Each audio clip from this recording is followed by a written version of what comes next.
नमस्कार दोस्तों, मैं हूं नीरज कुमार। आप देख रहे हैं मेरा यूट्यूब चैनल संस्कृत वाला क्लास में आप सभी का स्वागत है, जिसमें हम लेकर आए हैं हाई स्कूल अनसॉल्व पेपर, जो कि आज 2025 से नंबर 1 है, जिसका नाम है बीवी। जिसमें लेकर आए हैं बहुविकल्पी प्रश्न। तो बहुविकल्पी जो है खंड आ में आते हैं, जो कितने नंबर के आते हैं? 20 क्वेश्चन 20 नंबर में आते हैं। मतलब एक क्वेश्चन 1 नंबर का आता है। फिर खंड बा आता है, उसमें गुणात्मक क्वेश्चन आते हैं, वो आते हैं 50 नंबर के। तो 50 20 70 नंबर का क्वेश्चन मतलब पेपर आता है। तो हम क्या करेंगे, 70 में 70 का आज हल करवाएंगे। तो देखते हैं, पहला क्वेश्चन कह रहा है एक परिमेय संख्या और एक अपरिमेय संख्या का योग होगा।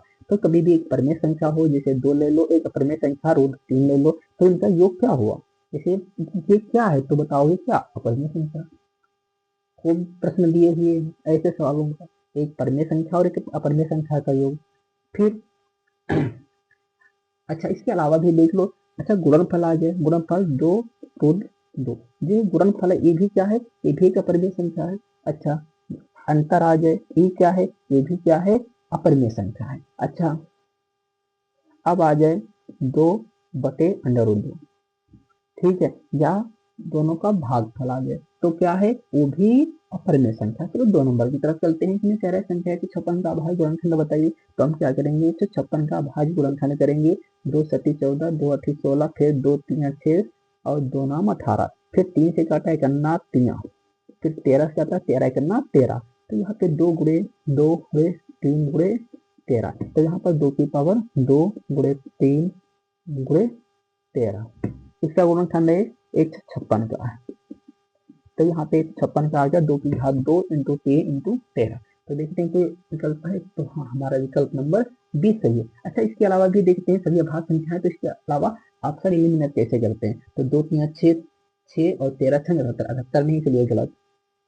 2 की पावर 4 होता है, और 2 की पावर 4 तो 4 हुआ, 13 चक्को 52, 52 की गुणा कर दिया 11 में, 11 दूनी 22, 11 25 55, ये भी हो गया 156 से ज्यादा। फिर 3 की पावर तो 9, 9 दूनी 18, 18 की 13 में गुणा किया, तो यहाँ पे 18 तिया 54, 18 करना 18 और 5, ये भी क्या हो गया? ज्यादा हो गया। मतलब विकल्प हमारा बी ही सही। ऑप्शन इलिमिनेट भी करके हल कर सकते हैं।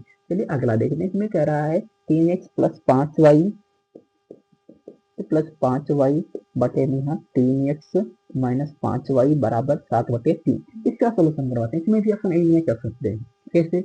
यहाँ पे हम क्या करते हैं, कोई एक लेते हैं, चेक करेंगे, फिर दूसरा चेक करेंगे, फिर तीसरा चेक करेंगे, फिर चौथा चेक करेंगे। इसमें हल करने पर इसका मान 7/3 आ जाए, वो हमारा विकल्प सही है। लेकिन क्या करेंगे, हम डिटेल में समझते हैं। यहाँ पे क्रॉस मल्टीप्लाई कर दिया, 7 से 21 हो गया, 7 5 35 वाई हो गया। अब क्या किया, 3 की 9 में क्या होगा, 3 में क्या, 3 10 9 x हो गया, 3 से 15 वाई हो गया। अब क्या कहते हैं, x एक तरफ कर लेते हैं और y एक तरफ कर लेते हैं। तो यहाँ पे 21x माइनस 9x, माइनस के थे बराबर उधर जाएंगे तो हो जाएंगे प्लस के, तो यहाँ पे ये हो गया। अब यहाँ पे अंतर आया, तो अंतर कितना होता है 12, 21 में से घटा हो गया 12, और इधर जोड़ा तो कितना हो गया 50 वाई। अब क्या कर लिया, अब x इधर x निकालेंगे, उधर y गुणे में इधर आएगा तो बटे में, इधर 12 गुणे में था उधर जाएगा तो बटे में, तो 50/12, 2 छंग 12, 2 25 50, तो ये आ गया हमारा 25/6। तो x बटे वाई। अब यहाँ पे x बटे वाई कह दो या x अनुपात वाई कह दो, बात तो एक ही है, 25/6। देखते हैं 25/6 वाला हमारा ऑप्शन है, तो हमारा ऑप्शन पहला ही सही है। ऐसे हम ये रखते हैं, तो इस डायरेक्ट आ जाता है, हमें हल ही नहीं करना पड़ेगा। कैसे? 25 या 75, ठीक है।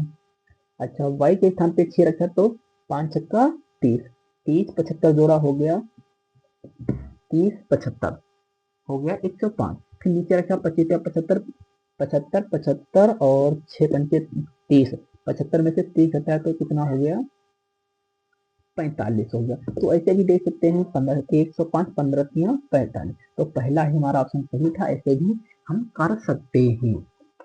अच्छा, दूसरा नंबर बताया गया है समीकरण 3x² माइनस 2x प्लस 1/3 बराबर 0 का वेक्टर होगा। तो वेक्टर पूछा गया, तो इसमें क्या होता है, b² माइनस 4ac का मान 0 होता है, तो b का मान -2 है, लिख दो।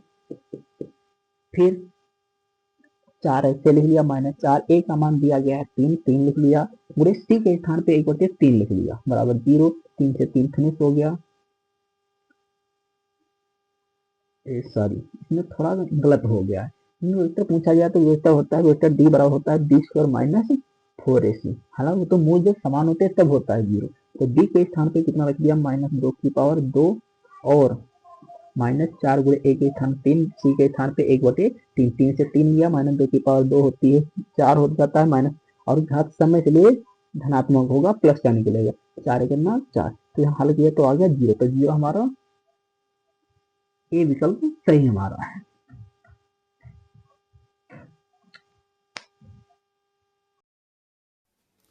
नमस्कार बच्चों, मैं हूं नीरज कुमार। आप देख रहे हैं मेरा यूट्यूब चैनल, जिस पर मैं लेकर आया हूं high school math unsolved paper, जो 2025 सेट नंबर 1, जो 2025 में जो पेपर आए थे उन्हीं का सेट नंबर 1 हम करवा रहे हैं। वो भी करवा रहे हैं विकल्पी प्रश्न। तो हम देखते हैं पहला विकल्पी प्रश्न क्या कह रहा हमारा है, एक परिमेय संख्या और एक अपरिमेय संख्या का योग होगा। तो बताया गया है एक परिमेय संख्या और एक अपरिमेय संख्या का योग होगा। तो सबसे पहले एक हम परिमेय संख्या कोई भी ए टू जेड कोई भी परिमेय संख्या मान लेते हैं, जिसे हम परिमेय संख्या ले लेते हैं 2, और अपरिमेय संख्या में √2 आता है, √10, √5, या चलिए तो हम जैसे यहाँ पे ले लेते हैं √3। तो बताया गया है एक परिमेय संख्या, तो मैंने एक परिमेय संख्या ले ली, और एक अपरिमेय संख्या कह रहा तो हमने एक अपरिमेय संख्या ले ली और दोनों को जोड़ दिया। जब हमने जोड़ा तो देखा ये भी क्या बन रही है, एक अपरिमेय संख्या। क्या बन रही है, एक अपरिमेय संख्या। तो देखिए क्या एक अपरिमेय संख्या ऑप्शन है। तो ऑप्शन हमारा डी सही है। अच्छा, इसके अलावा थोड़ा और भी हम समझ लेते हैं। यहाँ पर योग की बात है, पेपर में आ सकता है गुणनफल क्या होगा, अंतर क्या होगा, या फिर भागफल क्या होगा। तो हम बात करते हैं गुणनफल की। तो गुणनफल में भी ये संख्याएं हम 2 ही लेंगे, तो इन दोनों की गुणा करवाएंगे। तो यहाँ पे क्या आएगा, 2√3। तो ये भी क्या है, ये भी एक अपरिमेय संख्या है। यदि हम गुणा करेंगे परिमेय और अपरिमेय संख्या की तो आएगा क्या, एक अपरिमेय संख्या आएगा। और यहीं पर क्या करें, हम यहाँ पे अंतर ले लें तो भी आएगा क्या, अपरिमेय संख्या। अच्छा, भाग देने पर भी अपरिमेय संख्या आएगा, या यदि हम योग करें तब अपरिमेय संख्या आएगा, गुणा करेंगे फिर अपरिमेय संख्या आएगी, ठीक है, और अंतर करेंगे आएगी ही अपरिमेय संख्या। तो यहाँ पर ना तो परिमेय संख्या आएगी, ना प्राकृत आएगी, और ना ही पूर्ण संख्या। तो हमारा आंसर सही है, अपरिमेय संख्या। फिर बात करते हैं, लिखा है संख्या 156 का अभाज्य गुणनखंड है।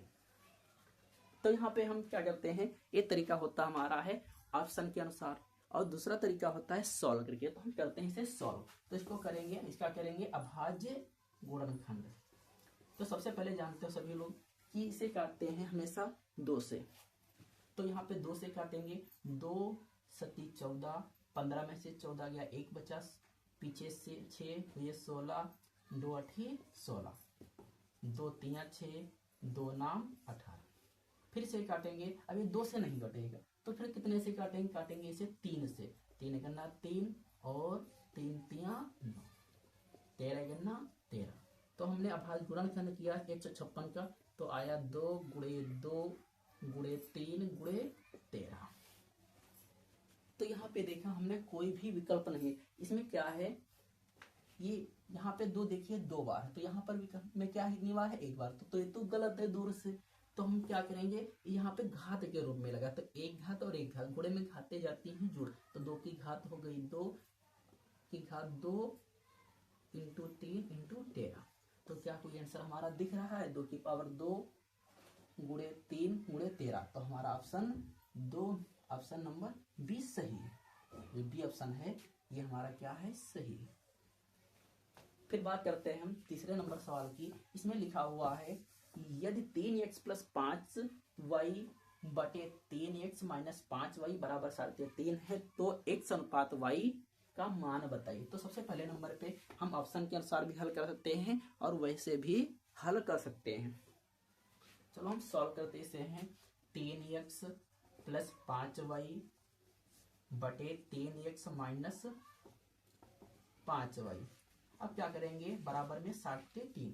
अब क्रॉस मल्टीप्लाई करेंगे, 3 की इधर करेंगे और 7 इधर करेंगे, तो 7 त्रिक 21x, 7 पचे 35y, फिर 3 से करेंगे, 3 तिया 9x, 3 पचे 15y। एक तरफ x वाले पद रख कर लेंगे और एक तरफ y वाला पद करेंगे। तो देखते हैं 21x माइनस का 35 बराबर के उधर पक्षांतर करेंगे तो प्लस का हो जाएगा, और 9x प्लस का बराबर के उधर इधर पक्षांतर करेंगे तो माइनस का हो जाएगा। 35y प्लस का 15y। 21 में से क्या करेंगे, 9 को हम घटाएंगे तो कितने बचेंगे, 12 बचेंगे, 12x। यहाँ पे 35 और 15 जोड़ेंगे तो हो जाएंगे हमारे 50। अब क्या करेंगे, हम x और y को निकालेंगे, x अनुपात y का मान। तो हमेशा कभी भी a भागे b कह दे, या फिर a अनुपात b कह दे, या फिर a बटे b कह दे, लगभग एक ही बात होती है। तो हम क्या करेंगे, a बटे b का मान इसमें निकालेंगे, मतलब x बटे y का मान निकालेंगे। तो यहाँ पे x अकेला कर लिया,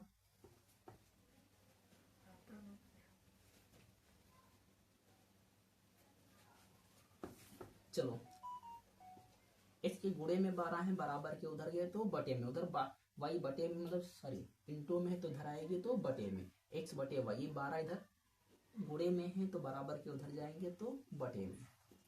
अब क्या करेंगे, इसे ऊपर नीचे काटेंगे, कितने से काटेंगे, काटेंगे 2 से, 2 छंग 12, 2 दूना 4, 5 में से 4 गया 1 बचा, पीछे 0, 10 है, 2 पंचे 10, तो x बटे y का मान आ गया 25 बटे 6। तो x अनुपात y का मान आ गया 25 अनुपात 6। क्या कोई 25 अनुपात 6 दिख रहा है, दिख रहा है। ऑप्शन ए हमारा सही ऑप्शन है।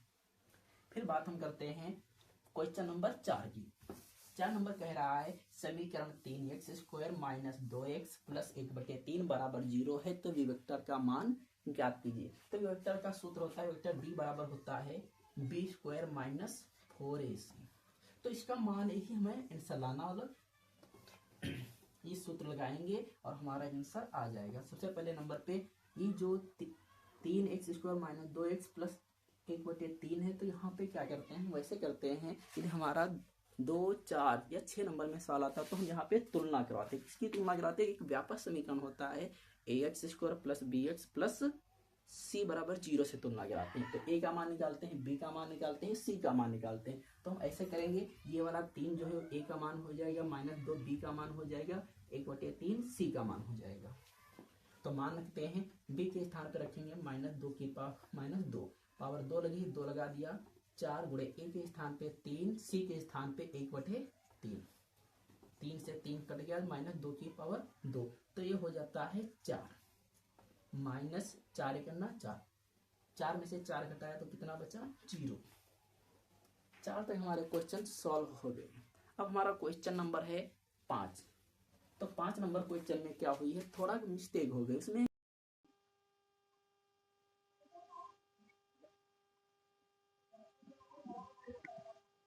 नमस्कार बच्चों, मैं हूं नीरज कुमार। आप देख रहे हैं मेरा यूट्यूब चैनल, जहां पर मैं ले आ रहा हूं हाई स्कूल गणित अनसॉल्व पेपर, वो भी लेकर आ रहा हूं 2025 सेट 1।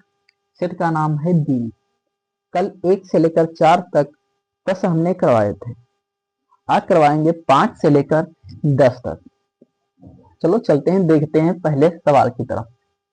निम्न सारणी का माध्य ज्ञात, माध्य होगा।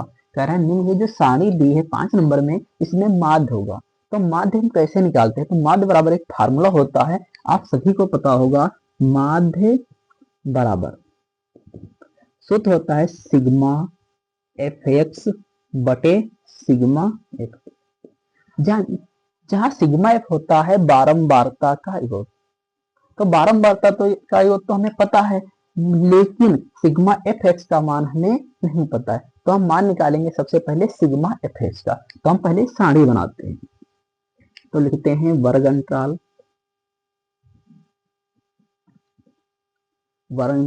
अंतराल 2 से 4, 4 से 6, 6 से 8, 8 से 10, 10 से 12।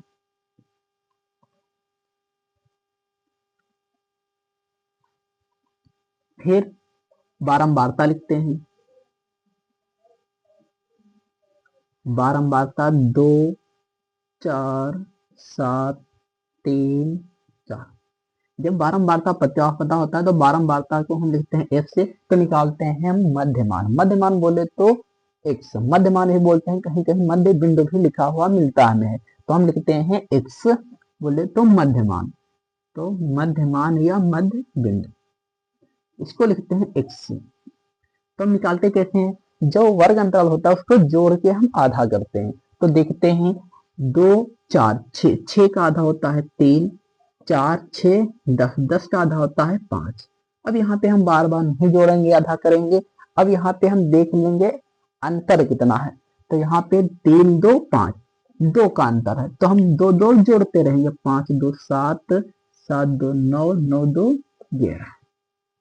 अब निकालते हैं, गुणा करते हैं x की और x की, मतलब बारंबारता की और मध्यमान की हम गुणा करते हैं। तो यहाँ पे गुणा करते हैं f इंटू एक्स, तो यहाँ पे 2, 3, 6, 4, 5, 20, 7, 7, 49, 9 त्रिक 27, 11 चक्कू 44। अब क्या करेंगे, अब यहाँ पे क्या करेंगे, हम जो एफ एक्स है इसको जोड़ेंगे, तो इसको जोड़ को ही बोलते हैं सिग्मा एफ एक्स। तो जोड़ते हैं कैसे, 6 में 0 जोड़ा 6 हुआ, 9, 6, 15, 15 और 7, 15, 7 हो गए 22, 22 और 4 26, 26 का लिख लिया 6, हासिल आया 2, तो 2, 4, 6, 2, 8 और 8 और 4 12, 12 और हासिल 2, ये मिला के हमारे 14। यहाँ पे हमें सिग्मा एफ एक्स का मान तो पता है, लेकिन हमें सिग्मा एफ का मान नहीं पता है, तो हम निकालते हैं सिग्मा एफ का मान। तो सिग्मा एफ कैसे निकालते हैं, तो बारंबारता को हम जोड़ लेते हैं। 2, 4, 6, 7 और 2, 4, 6, 7, 13, 13, 3, 16, 16, 4, 20, तो ये आ गया 20। जब 20 आ गया तो हम निकालेंगे माध्य, इसमें माध्य पूछा गया है तो हम निकालेंगे माध्य। माध्य बराबर फार्मूला होता है सिग्मा एफ एक्स बटे सिग्मा एफ, तो सिग्मा एफ एक्स के स्थान पे लिख लिया 146, सिग्मा एफ के स्थान पे लिख लिया 20। अब इसे काटेंगे 2 से ऊपर, 2 दशमलव हो गया 20, 2 सती 14, 2 3 6, तो ये आ गया 73 बटे 7। क्या हम 7 से भाग देंगे, नहीं। अब सीधे सीधे हम 0 काटेंगे और ऊपर एक अंक वाला लगा देंगे दशमलव, तो ये काटा तो ये आ गया 7.3। जब हमने ये सवाल हल किया तो यहाँ पे आया 7.3, तो अब देखते हैं हमारा कौन सा विकल्प 7.3 है, तो यहाँ पे विकल्प नंबर डी में 7.3 है, तो विकल्प हमारा डी सही है। अब चलते हैं अगले क्वेश्चन पे। अगला क्वेश्चन दिया है त्रिभुज एबीसी में, मतलब कहीं पर त्रिभुज एबीसी बना हुआ है, एबीसी में डी समांतर बीसी, मतलब बताया जाए ये वाली भुजा जो है वो इसके समांतर है। कभी भी डी समांतर बीसी हो तो समझ जाना वहां पे हमें थेल्स प्रमेय लगाना होगा। तो थेल्स प्रमेय कहती है डी समांतर बीसी है तब एडी बटे डीबी बराबर क्या बन जाएगा फार्मूला, ए बटे ईसी। तो यहाँ पे क्या करेंगे, ही फार्मूला लगाएंगे। अब सारे हमें मान पता है तो यहाँ पे फार्मूला इधर लिख लेते हैं, ए डी बटे डी बी बराबर ए बटे ई सी। सारे मान रख लेते हैं। हमें इसमें पूछा क्या गया, अगला आगे बढ़ के अभी देख लेते हैं। इस प्रकार है कि एडी बड़ा एडी का मान लिया गया, बीसी मतलब डीबी का मान लिया, ए का मान दिया है, एसी का मान पूछा गया, तो हम सारे मान रखते हैं। तो एडी का मान दिया गया है 1.5 पे लिख लिया, और डीबी के स्थान पे लिख लिया 3, और ए के स्थान पे 2, ईसी के स्थान पे ईसी लिया। क्यों, क्योंकि ईसी हमें याद करना था, सॉरी यहाँ पे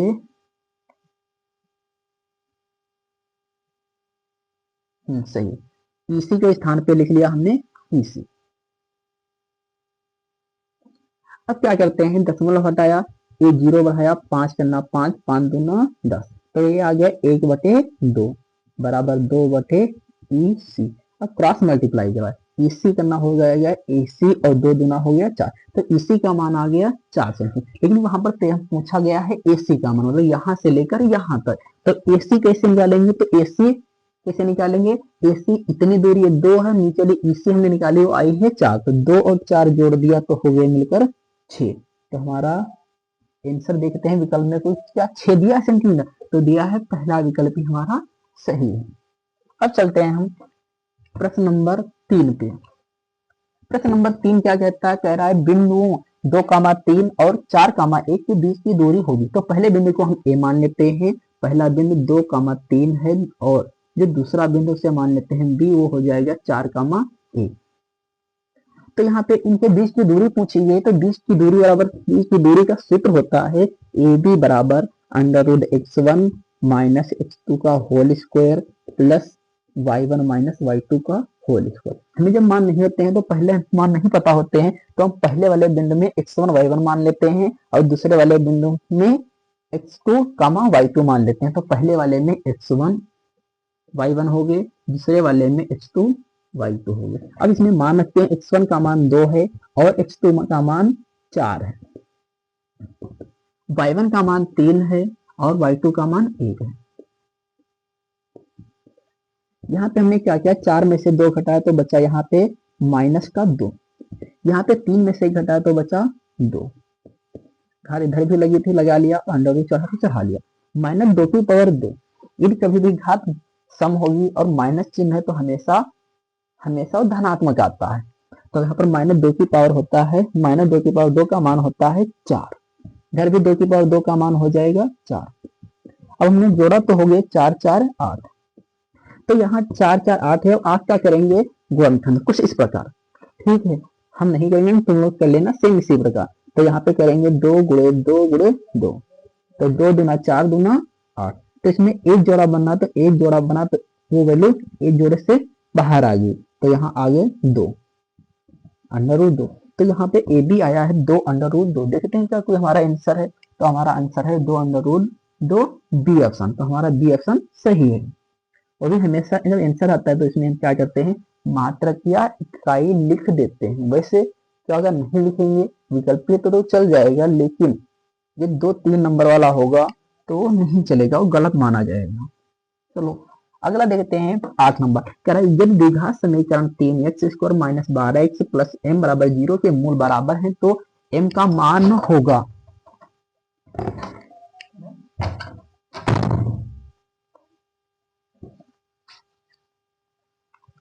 चलो तो सवाल करते हैं 3x² माइनस 12x प्लस का m बराबर 0।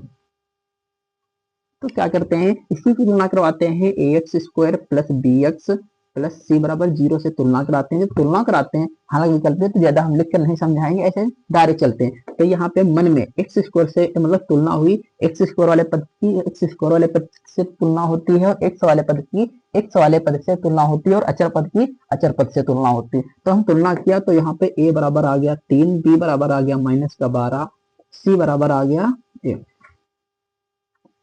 अब करते हैं, इसमें बताया गया है मूल बराबर, जब मूल बराबर होते हैं तब सूत्र लगता है b² माइनस 4ac बराबर होता है 0।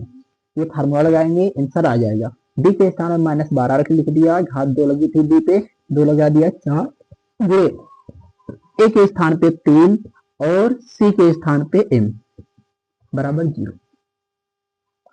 अब क्या करेंगे, 12 का स्क्वायर होता है 144 और माइनस चिन्ह था, घात सम थे इसलिए धनात्मक निकला बाहर, 4 3 12 m बराबर 0। तो यहाँ पे हमने क्या किया, 144 इधर प्लस के बराबर उधर पक्षांतर करेंगे, माइनस के हो जाएंगे, माइनस के 144। अब चिन्हों की हमने तुलना की, चिन्हों की तुलना करते हैं तो माइनस माइनस हो गए प्लस, m के गुणे में 12 लिखे हैं, बराबर के उधर जाएंगे तो बटे में हो जाएंगे। तो यहाँ पे 12 कितना 12 12 बढ़िया 144, m का मान आ गया 12। देखते हैं m का मान 12 सी ऑप्शन में दिया, तो हमारा ऑप्शन सी सही है। अब चलते हैं 9 नंबर की तरफ। 9 नंबर में बताया गया है 15 और 25 का HCF 5 दिया है। तो 15 और 25 का जो HCF दिया है 5 दिया है, तो बताया गया है एलसीएम बताओ 15 और 25 का। तो यहाँ पे लगाएंगे फार्मूला, सूत्र होता है दो संख्याओं का गुणनफल बराबर एलसीएम गुणे एचसीएफ। इसमें मान रखेंगे, आंसर आ जाए, ए के स्थान पर 15 रख दिया, बी के स्थान पे 25 रख दिया, एलसीएम के स्थान पे 5 रख दिया, एचसीएफ के स्थान पे एचसीएफ, सॉरी यहाँ पे एचसीएफ है, एलसीएम नहीं दिया था तो एलसीएम मैंने ऐसे ही लिख दिया, एचसीएफ के स्थान पे लिख दिया 5। ये 5 इधर गुणे में है, बराबर के जब पक्षांतर करेंगे तो बटे में आएंगे, 15 गुणे 25 बटे में 5, 5 करना 5, 5 गुना 15, इधर क्या बचा, इधर बचा एलसीएम, 25 की 3 में गुणा करेंगे आ जाएगा 75, तो एलसीएम हमारा आ जाएगा 75, तो एलसीएम आएगा हमारा 75। तो ऑप्शन हमारा इसमें 20 सही है। अब चलते हैं 10 नंबर सवाल की तरफ। 10 नंबर में कह रहा है एपी 3, 1, -3, के लिए सारवंतर होगा। तो सारवंतर पूछा, सारवंतर बराबर फार्मूला होता है डी बराबर A2 माइनस A1, मतलब दूसरा पद माइनस पहला पद। A2 को बोलते हैं दूसरा पद, A1 को बोलते हैं, सॉरी A2 को बोलते हैं दूसरा पद, A1 को बोलते हैं पहला पद। तो यहाँ पर फार्मूला होता है, हिंदी में से बोल, हाँ सही है। तो इसमें देखते हैं कि पहला पद ये है, दूसरा पद ये है, तो दूसरे पद के स्थान पे लिख दिया 1 माइनस, पहला पद 3 है तो पहले पद के स्थान पर लिख दिया 3। अब क्या किया, 3 बड़ा है, 3 में से घटाया तो बचा 2, लेकिन बड़े संख्या का चिन्ह लगाते हैं इसलिए माइनस का 2, तो डी का मान आ गया माइनस का 2। तो ऑप्शन हमारा ए सही है। चलो अगले सवाल देखते हैं।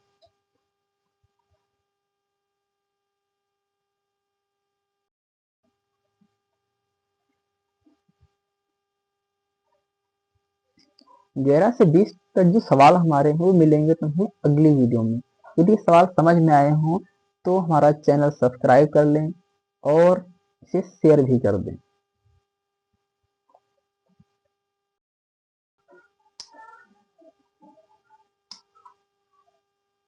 मैं हूं नीरज कुमार, आप देख रहे हैं मेरा यूट्यूब चैनल, जिस पर हम कक्षा 10 की गणित आंसर पेपर हल करवा रहे हैं। वो भी जो सेट है 2025 सेट नंबर 1 है, सेट का नाम है बीवी, जिसमें 1 से लेकर हम 10 तक क्वेश्चन करवा चुके थे। आज क्वेश्चन करवाने जा रहे हैं 11 नंबर। 11 नंबर में कह रहा है निम्न सारणी का माध्यक वर्ग होगा। जब कभी माध्यक वर्ग पूछेगा तो हम क्या करेंगे, तो हमेशा हम संचयी बारंबारता निकालते हैं। संचयी बारंबारता कैसे निकालते हैं, पहली बारंबारता को ऐसे लिख देते हैं ज्यों की त्यों, फिर बाद में हम क्या करते हैं, जोड़ जोड़ कर लिखते हैं। तो देखते हैं, 2 हमने ऐसे लिख लिया, 2 में 7 जोड़ा हो गए 9, 9 में 3 जोड़ा हो गए 12, 12 10 22, 22 4 26। जब हमारी बारंबारता हमने जोड़ा तो आया कितना, 26, और बारंबारता जोड़ के बना दिया हमने संचयी बारंबारता। तो जब संचयी बारंबारता हमने बनाया तो अब यहाँ से क्या करते हैं, अब निकालते हैं m का मान। m बराबर फार्मूला होता है एक है n बटे 2वां पद, ठीक है। तो 2वां पद, तो n के स्थान पे हमने कितना रख दिया, 26 रख दिया, बटे में 2 और वहां पद। अब 2 से हमने काटा तो 13 आया, तो यहाँ पे आ गया 13वां पद। तो 13वां पद, 13वां पद कहाँ पे आएगा, 13वां पद आएगा 12 के बाद और 22 वाले कॉलम में। जब 22 वाले कहीं पर कॉलम में आएगा तो यहाँ पर जब 22 वाले कॉलम में आएगा, इसमें पूछा गया था माध्यक वर्ग, तो 22 वाले कॉलम में ही देखेंगे वर्ग अंतराल कौन सा है, 15 से 20। तो हम देखते हैं जो 15 से 20 वर्ग अंतराल होगा वही हमारा आंसर होगा। ऑप्शन नंबर इसमें 20 सही है। अब बात करते हैं हम नंबर 12 क्वेश्चन। इसमें बताया गया है यदि 10 ए बराबर 1 हो तो 2 साइन इंटू कॉस ए का मान होगा। तो इसमें बताया गया है 10 ए बराबर 1 है तो 2 साइन इंटू कॉस ए का मान पूछा। तो यहाँ पे हम क्या करेंगे, एंगल निकालेंगे, ए का मान निकालेंगे। 10 ए बराबर 1 का कितने का मान होता है, 10 45 का मान होता है। 45 लिया, 10 से 10 गया, ए बराबर हो गया 45। अब क्या करेंगे हम इस सवाल में ए के स्थान पे 45 अंश रख देंगे, 2 इंटू साइन ए के स्थान पे 45 अंश और कॉस ए के स्थान पे 45 अंश, 2 गुणे साइन 45 का मान होता है 1 बटे अंडर रूट और 2 और कॉस 45 का मान होता है 1 बटे अंडर रूट 2, 2 करना 2 करना 2 और यहाँ पर अंडर रूट 2 के अंडर रूट 2 में हुआ किया हमने तो ये आ गया 2, 2 करना 2, हमारा आंसर आ गया 1। तो आंसर हमारा आ गया ए, ऑप्शन हमारा सी सही है। फिर बात करते हैं एक वृत्त के केंद्र से 25 सेंटीमीटर दूर स्थित बिंदु क्यों से वृत्त की स्पर्श रेखा की लंबाई 24 सेंटीमीटर है, तो वृत्त की त्रिज्या ज्ञात। सबसे पहले हम क्या करेंगे, वृत्त बनाएंगे, फिर स्पर्श रेखा बनाएंगे, और हम छोटा सा ही बनाएंगे, बड़ा सा कोई चित्र नहीं बनाएंगे।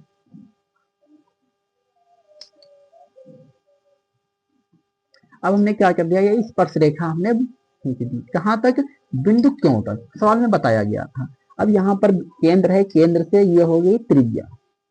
अब बताया केंद्र से क्यों को मिलाते हैं, तो ये रेखा कितनी है, ये रेखा है,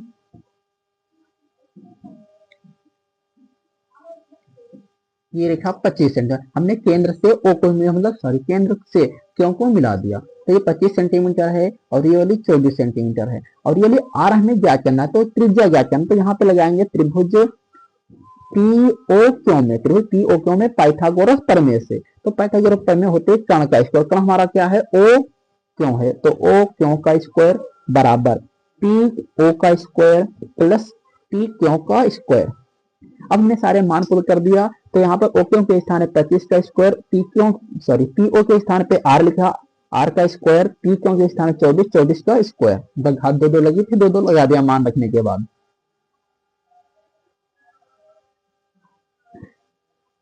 यहाँ 25 का स्क्वायर होता है 625, आर स्क्वायर 24 का स्क्वायर होता है 576 लिख लिया, पक्षांतर कर लिया, 625 माइनस 576 बराबर आर स्क्वायर। यहाँ से हमने घटाया तो बचा यहाँ पे 49 बराबर आर स्क्वायर, तो इधर से स्क्वायर हटाया, इधर अंडर रूट चढ़ गया। तो यहाँ पे अंडर रूट चढ़ने का मतलब होता है वर्गमूल निकाला। तो वर्गमूल हम कैसे निकालते हैं, तो करते हैं गुणनखंड, तो इसका गुणनखंड करेंगे तो होगा 7 गुणे 7 बराबर 8। तो यहाँ पे हमारा दो का जोड़ा बनना है, मतलब तो हमेशा दो के जोड़े में से एक वैल्यू बाहर आती है, तो एक बाहर आ गया 7, तो आर बराबर आ गया 7, तो आर का मान हो गया 7 सेंटीमीटर। तो हमारा ऑप्शन कौन सा सही है, ए सही है।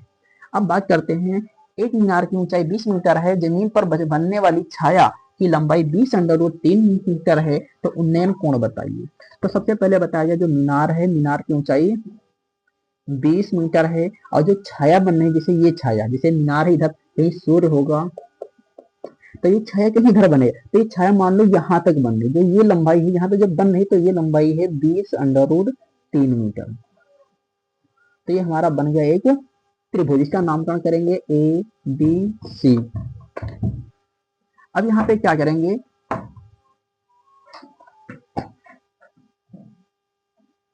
अब यहाँ पे क्या करेंगे, लिखेंगे त्रिभुज ए बी सी में, ये कौन थीटा मान लिया, त्रिभुज ए बी सी में टेन थीटा बराबर सूत्र होता है लंब बटे आधार। थीटा के स्थान पे, थीटा का मान तो हमें ज्ञात ही करना, कुछ नहीं रखेंगे, लंब के स्थान पे हमने 30 रख लिया, और आधार के स्थान पर 20 अंडर रूट 3 आ गया, 20 करना 20, 20 करना 20, तो 1 बटे अंडर रूट 3 आ गया।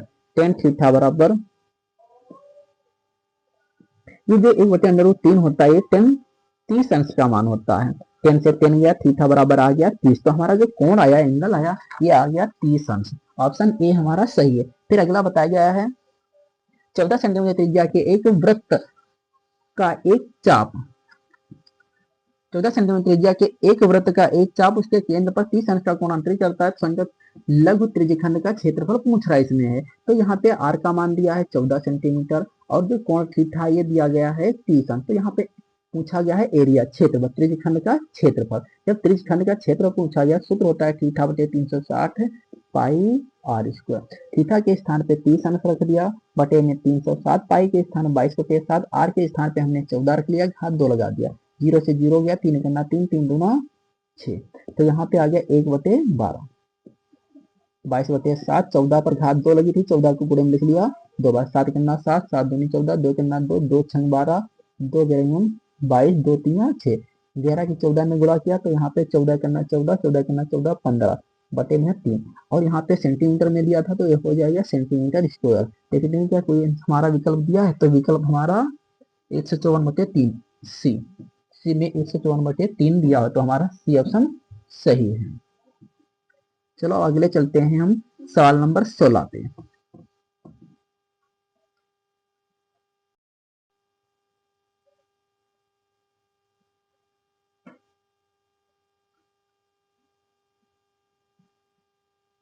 16 नंबर क्वेश्चन, जोकर टोपी का आकार होता है। ये जोकर टोपी होती है कुछ इस प्रकार की होती है, जो इस प्रकार की टोपी होती है और यहाँ पे कुछ पीछे से ऐसे लगा होता है। जो टोपी होती है तो किसके आकार की होती है, तो वो होती है शंक्वाकार। तो टोपी होती है शंक्वाकार आकार की। अच्छा, इसी प्रकार कभी कभी आ जाता है कैप्सूल, जो होता है वो किसके आकार का होता है। जो कैप्सूल होता है जो हम खाते हैं दवा में, जो कैप्सूल होता है किसके आकार का होता है, तुम लोग बताना कमेंट करके। चलिए 17 नंबर देखते हैं, बताया गया कल्पित माध्य और पग विचलन विधि सरलीकृत रूप है। तो यहाँ पे कल्पित माध्य और पग विचलन विधि जो है सरलीकृत रूप है किसका, अप्रत्यक्ष विधि का। तो हमने जब वो सांख्यिकी पढ़ा है तो अप्रत्यक्ष विधि पढ़ा ही नहीं, उसमें थी ही नहीं, तो एक तो हम ऑप्शन एलिमिनेट करेंगे इसी प्रकार। और एक क्या होती है प्रत्यक्ष विधि, इसे अभी रोकते हैं। और एक संयुक्त विधि हमने पढ़ा ही नहीं है। फिर एक तो ऑप्शन दिया है नन ऑफ दिस, तो नन ऑफ दिस तो ना के बराबर होता है, कभी कभी हो जाए, नन ऑफ दिस मतलब इनमें से कोई नहीं। तो यहाँ पे एक ऑप्शन प्रत्यक्ष विधि है, तो यहाँ पे ऑप्शन वैसे तो प्रत्यक्ष विधि हो ही है, लेकिन हम एक बार बता भी देते हैं। सबसे पहले नंबर पे आती है प्रत्यक्ष विधि, थोड़ा होती है कठिन। फिर प्रत्यक्ष विधि के बाद आ जाती है कल्पित विधि। कल्पित विधि ये थोड़ा इससे इजी होती है, फिर इससे भी इजी होती है पग विचलन विधि। तो यहाँ पे जो सबसे कठिन विधि होती है गुणा भाग करने में, तो होती है प्रत्यक्ष विधि। ये सारी क्या होती है थोड़ा सरलीकृत रूप होती है, थोड़ा सरल तरीके से हमें इसमें कम कैलकुलेशन करना पड़ता है, इसलिए बताया गया है कल्पित माध्य और पग विचलन विधि का सरलीकृत रूप है। तो किस कौन सा है, तो यहाँ पर प्रत्यक्ष विधि, सरलीकृत जो रूप होती है वो प्रत्यक्ष विधि है, क्योंकि प्रत्यक्ष विधि से ये भी विधि बनाई गई है और ये भी विधि बनाई गई है। बताया गया यदि कुछ प्रेक्षणों का माध्य 15 है और मध्यिका 24 है तो बहुलक होगा। तो यहाँ पे फार्मूला याद होगा तो हो जाएंगे, नहीं याद होगा तो नहीं होगा। तो बहुलक बराबर फार्मूला होता है 3 गुणे माध्यिका -2 माध्य। ये इस प्रकार के पेपर में लगातार क्वेश्चन देखे जा रहे हैं, यही फार्मूला लगता है। कभी कभी क्या होता है बहुलक पूछ लेता है, कभी कभी मध्यिका पूछ लेता है और कभी माध्य पूछ लेता है, कि कोई दो चीजें देकर। तो यहाँ पे हम मान सकते हैं 3 गुणे मध्यिका के स्थान मध्यिका दी है 24 और -2 गुणे माध्य के स्थान 15 लिख लिया। अब यहाँ पे गुणा करेंगे, 24 क्या होते हैं 72, -15 दूना होता है 30, और उसने घटाया तो कितना बचा 12, 2 और यहाँ पे 4। तो यहाँ पे देखते हैं क्या 42 को आंसर है, तो हमारा आंसर डी सही है, डी में 42 दिया हुआ है। और यहाँ पे फार्मूला याद कर लेना, कभी बहुलक पूछ ले तो बहुलक हम कैसे निकालते हैं, तो मध्यिका का 3 गुने में से हम माध्य का 2 गुना घटा देते हैं और बहुलक आ जाता है, जब फार्मूला ना याद हो तब के लिए। फिर बात करते हैं, जब एक पासे को एक बार फेंका जाता है तो एक सम संख्या प्राप्त होने की प्रायिकता। जब पासा एक बार फेंका जाता है, एक पासा या एक पासा 2 बार फेंका जाता है, 3 बार फेंका जाता है, ये सभी क्वेश्चन पेपर में आ सकते हैं, लेकिन यहाँ पर एक पासा वाला था तो हम एक ही पासा बताएंगे।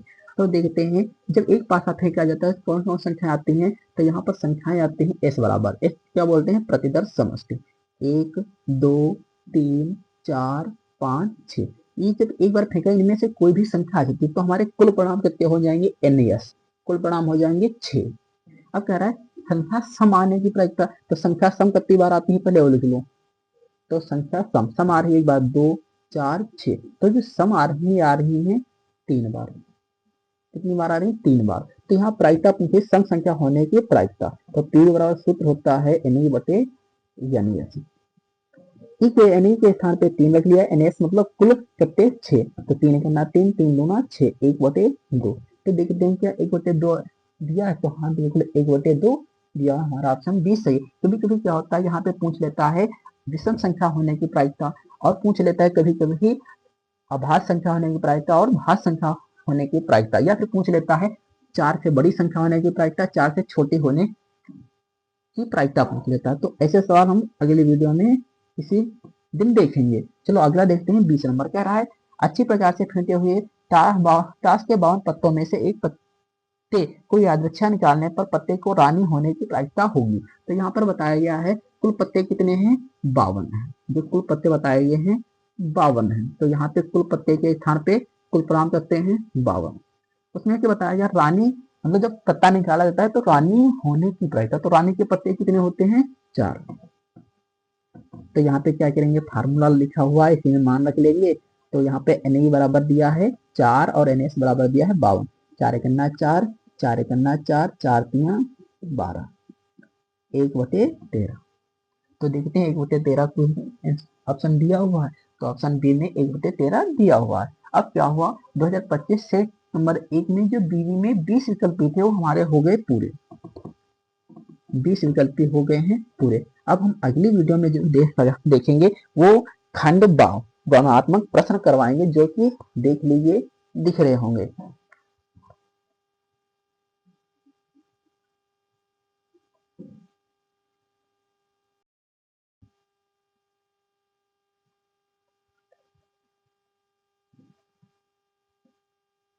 नमस्कार बच्चों, मैं हूं नीरज कुमार। आप देख रहे हैं मेरा यूट्यूब चैनल, जिस पर हम high school math unsolved papers solution करवा रहे हैं। पिछली क्लास में सारे बहुविकल्पीय क्वेश्चन हो चुके थे, अब वर्णनात्मक क्वेश्चन हम करवा रहे हैं। खंड बा नंबर 1, सभी खंड हल कीजिए। नंबर का, एक लंबवृत्तीय शंकु की ऊंचाई तथा आधार का व्यास क्रमशः 48 सेंटीमीटर 28 सेंटीमीटर है। शंकु का आयतन बताइए। सबसे पहले बताया गया है शंकु की ऊंचाई। शंकु की ऊंचाई को h से लिखते हैं, इसलिए लिख लिया h बराबर कितना है 48 सेंटीमीटर। फिर शंकु का आधार का व्यास को लिखते हैं d से। d का मान कितना दिया है 28 सेंटीमीटर, तो 28 सेंटीमीटर लिख लिया। फिर निकाल लिया त्रिज्या। त्रिज्या वाला फार्मूला होता है व्यास बटे में 2, 28 बटे में 2, 2 से काटा आ गया 14 सेंटीमीटर। अब आयतन निकालेंगे। आयतन का फार्मूला होता है शंकु का आयतन।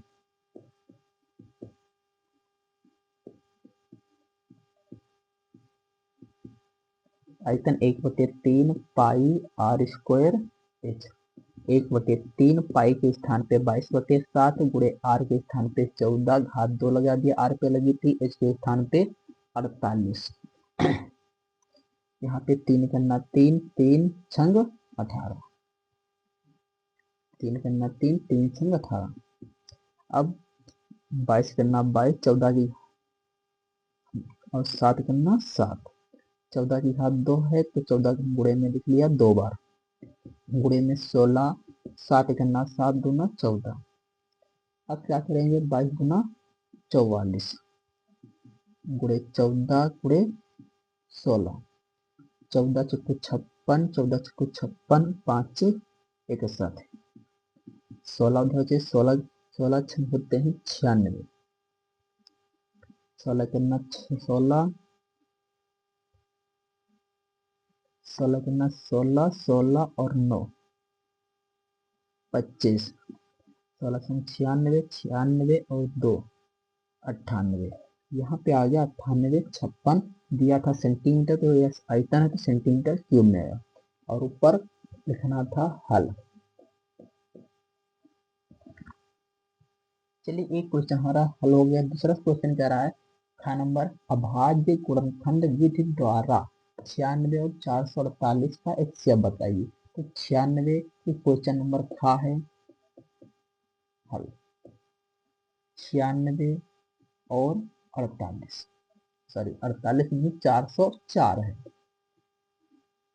हम क्या करेंगे, इसका करेंगे गुणनखंड। सबसे पहले इसे 2 से काटेंगे, 2 चक्को 8, 9 में से 8 गया 1, पीछे 6, 16 हुए, 2 अठी 16, 2 दूना 4 पूरा गया, 2 दूना 4। फिर 2 से काटा, 2 2 दूना 4, 2 चक्को 8, 2 करना 2, 0 लिखा, 2 करना 2।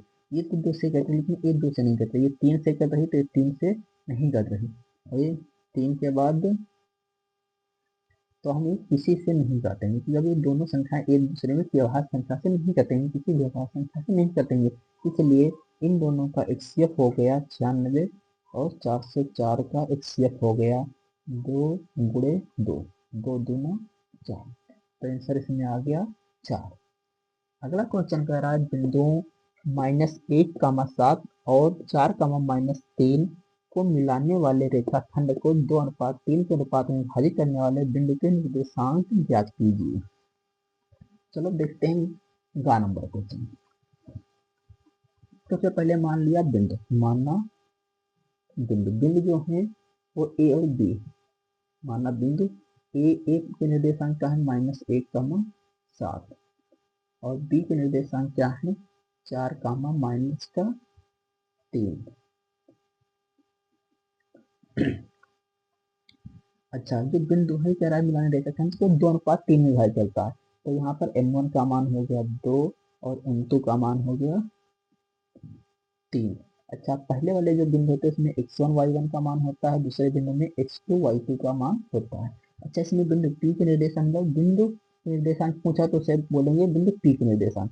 तो बिंदु P के निर्देशांक का सूत्र होता है बिंदु P के निर्देशांक होता है m2 x1 plus m1 x2 बटे में m1 प्लस m2 कामा, फिर होता है m2 y1 plus m1 y1 sorry y2 बटे में है m1 प्लस m2। अब इसी में सूत्र में क्या करेंगे, मान पुट करेंगे।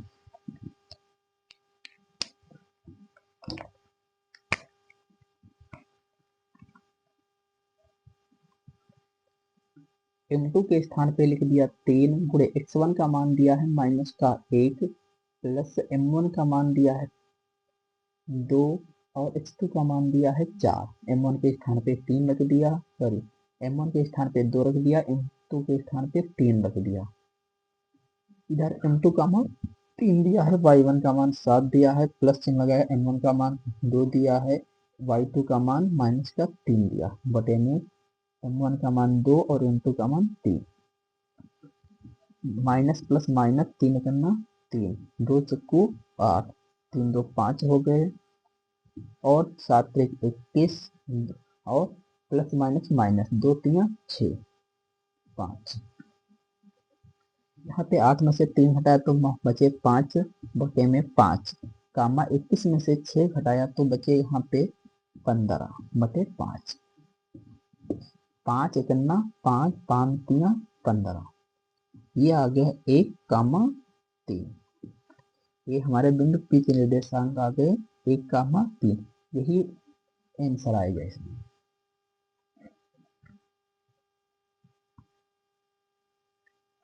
अब बात करते हैं हम अगले क्वेश्चन की। यदि साइन अल्फा बराबर 1/2 और कॉस बीटा बराबर 1/2 हो तो अल्फा प्लस बीटा का मान ज्ञात कीजिए।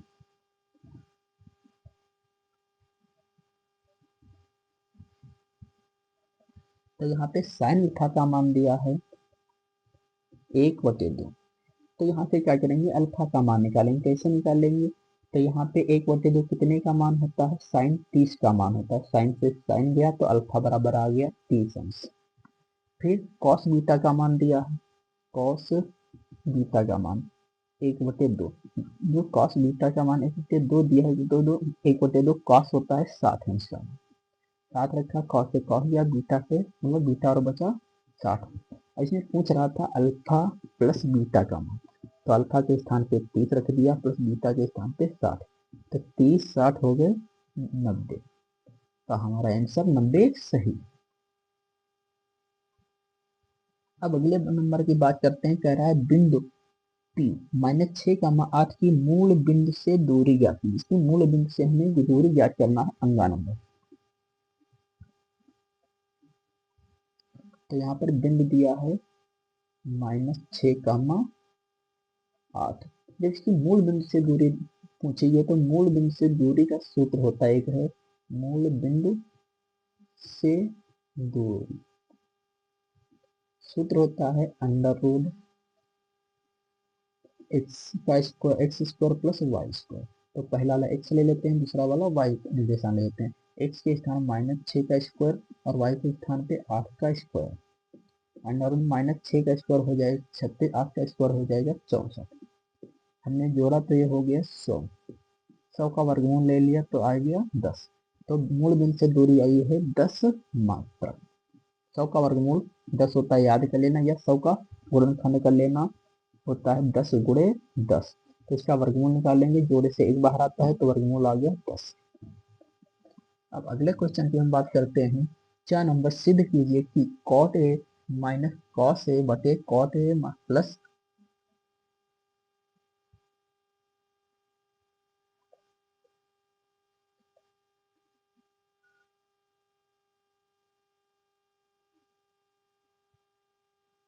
एक बार फिर से देख लेते हैं।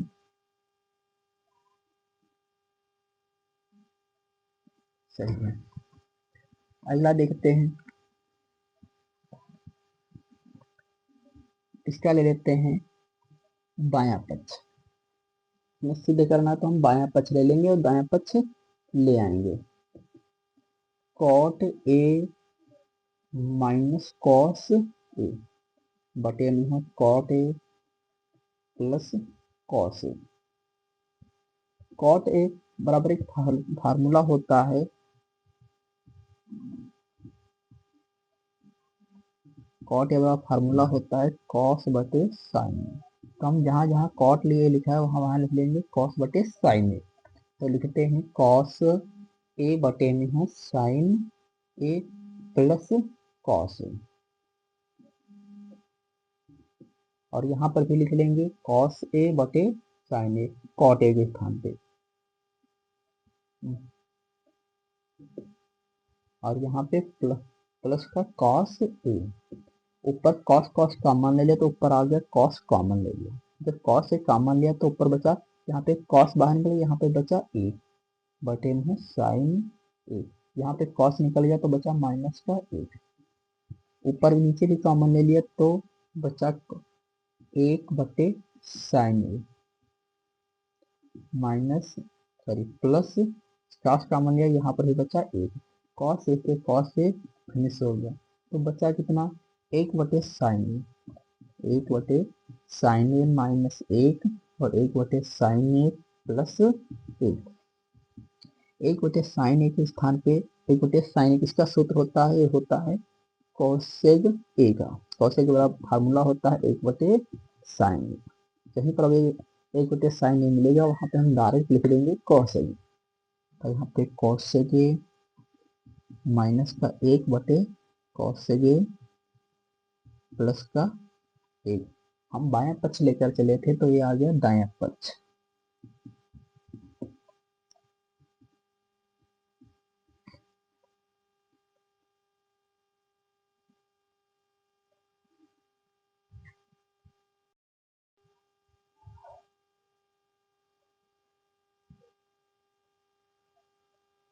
नमस्कार बच्चों, मैं हूं नीरज कुमार। आप देख रहे हैं मेरा यूट्यूब चैनल कंसेप्ट वाला क्लास में आपका स्वागत है, जिसमें हम पिछली वीडियो में खंड बा के वर्णात्मक क्वेश्चन करवा रहे थे। आज उसी के एक नंबर के हमने सारे करवा दिए थे, आज करवाने जा रहे हैं 2 नंबर के। 2 नंबर में बताया गया है कि इन्हीं 5 खंडों को हल कीजिए। 5 खंड दिए, मतलब 5 खंड हल करने, हल दिए गए हैं 6 खंड, लेकिन करने हमें 5। लेकिन हम यहाँ पे 6 खंड पूरे के पूरे करवाएंगे। पहला बताया गया किसी एपी का 17वां पद उसके 10वें पद से 7 अधिक है, तो इसका सारांतर जाति। सबसे पहले क्या करेंगे, हम पहला और अंतिम पद मानते हैं, सॉरी पहला पद और सारांतर मानते हैं। माना एपी का, माना लिख लेना हल, माना एपी का प्रथम पद ए और सारांतर डी है, और सारांतर डी है।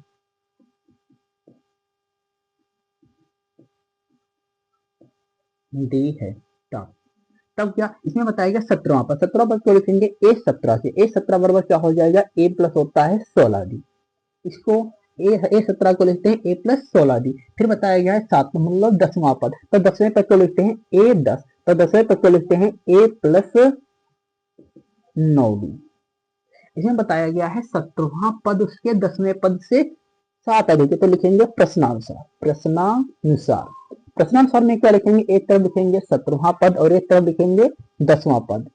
इसमें बताया गया है 17वां पद उसके 10वें पद से 7 अधिक है, तो 7 अधिक कौन है, 17वां। 10वां तो अधिक नहीं है, तो हम क्या करेंगे, दोनों बराबर करने के लिए 10वें वाले मतलब 10वें पद में 7 जोड़ देंगे और बीच में बराबर का चिन्ह लगा देंगे। ए 17 के ऊपर बताया गया है, लिखते हैं ए प्लस 16 डी, और ए 10 को बताया गया ऊपर है ए प्लस 9 डी, लिखते हैं प्लस का 7। अब देखते हैं, सभी को बराबर के इधर पक्षांतर कर लेते हैं, 7 को बराबर के उधर रखेंगे, शेष को इधर ले आएंगे। तो यहाँ पे a प्लस 16d लिख लिया, जिसे लिखा था ज्यों का त्यों।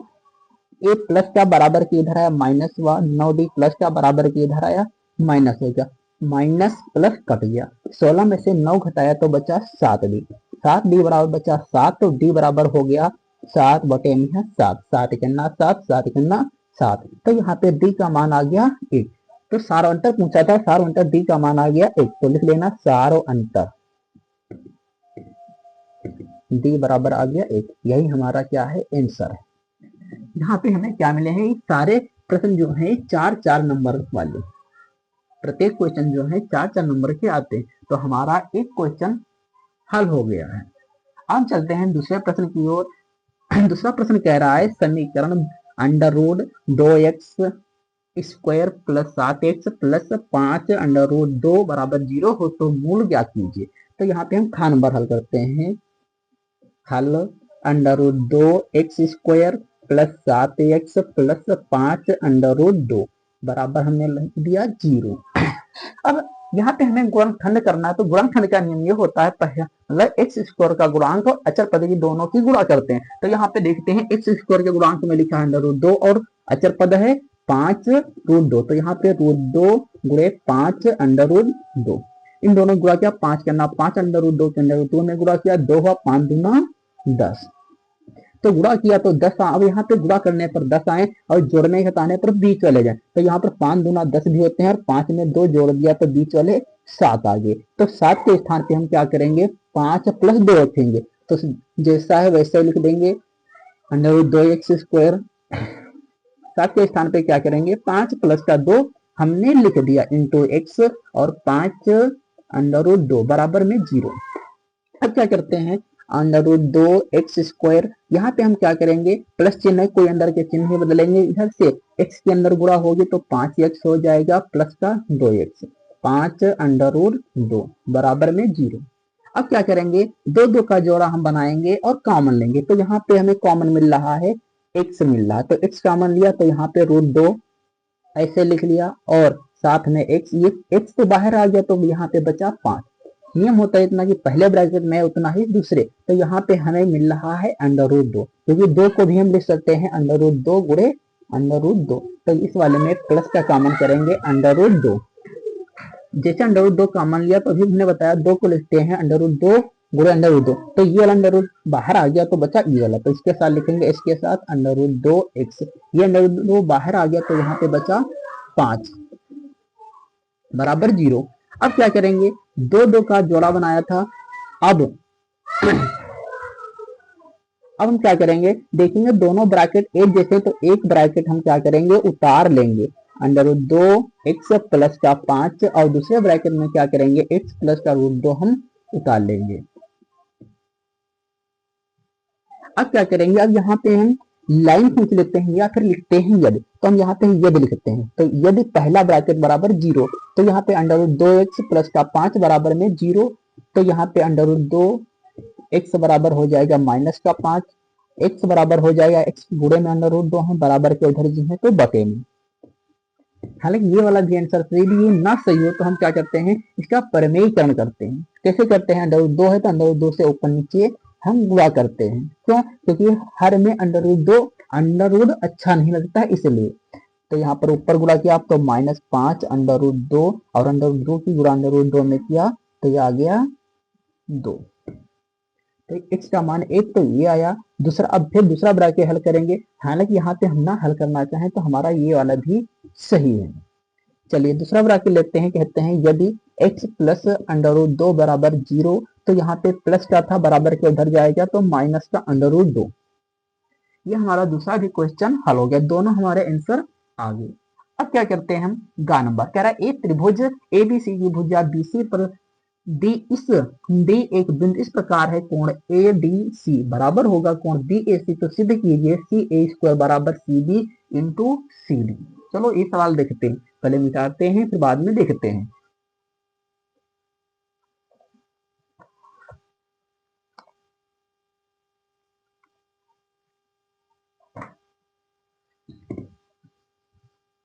तो सबसे पहले कह रहा था त्रिभुज एबीसी, तो एबीसी कह रहा था, हम क्या करेंगे, एक त्रिभुज बनाएंगे यहाँ पे ए बी सी, इसका नामकरण कर देंगे ए बी सी। जैसे नामकरण किया तो इसमें कह रहा है बीसी पर एक बिंदु डी है, तो यहाँ पर हमने कहीं पर क्या कर लिया, एक बिंदु डी ले लिया। तो कह रहा है जब डी लिया तो यहाँ पे कोण ए से मिला दिया।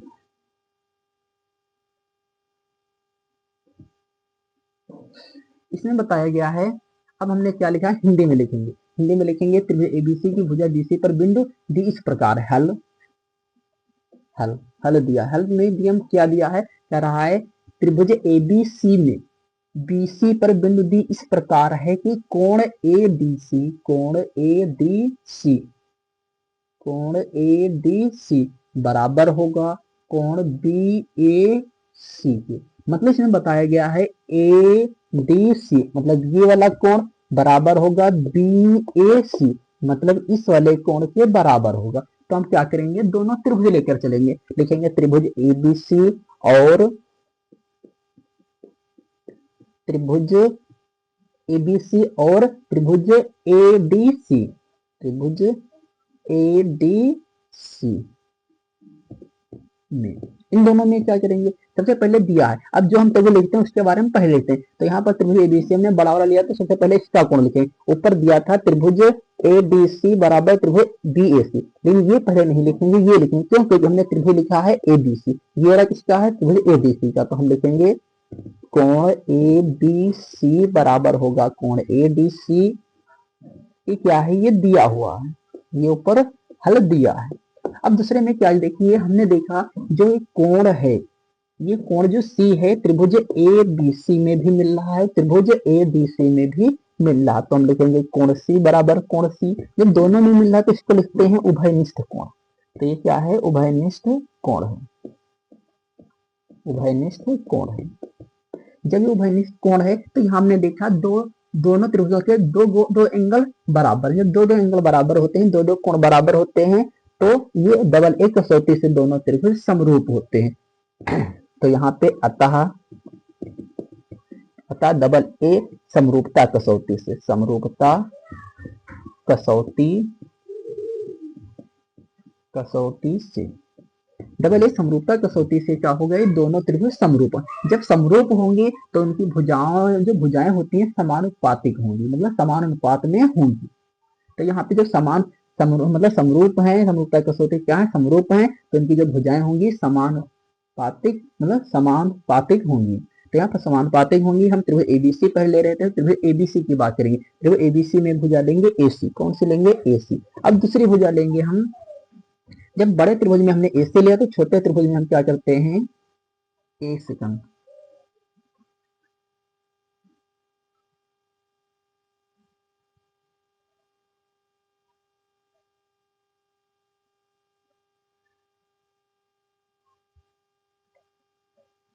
चलिए देखते हैं, तो हमने बड़े त्रिभुज में ए से लिया तो छोटे त्रिभुज में हमने क्या ले लिया, भुजा ले लिया यहाँ पे सी डी भुजा ले लिया। अब क्या करते हैं, फिर हम बड़ा त्रिभुज लेते हैं, बड़ा त्रिभुज में भुजा कौन लेते हैं, बड़े त्रिभुज में भुजा लेते हैं ये बीसी। जब बड़े त्रिभुज में भुजा बीसी लेते हैं तो छोटे त्रिभुज में भुजा लेंगे एसी। अब क्या करेंगे, गुणा करेंगे तो एसी के एसी में करेंगे, इसको एसी ना लेकर सी लिखते हैं, क्योंकि हमारे में सी सिद्ध करने को बोल रहा है। तो यहाँ पे हम इस भुजा को एसी ना कहकर इसको बोलेंगे सी ए, इसको भी बोल देंगे सी ए, और इसको बोल देंगे सी बी। तो हमने गुणा किया सी ए की सी ए में तो सी ए स्क्वायर हो गया, और सी डी की सी बी में किया तो C B into C D. हमारा इति सिद्धम, मतलब हमारा सिद्ध हो गया जो सिद्ध करने को कह रहा था, इति सिद्धम। चलते हैं अगला क्वेश्चन की तरफ चल रहे हैं हम।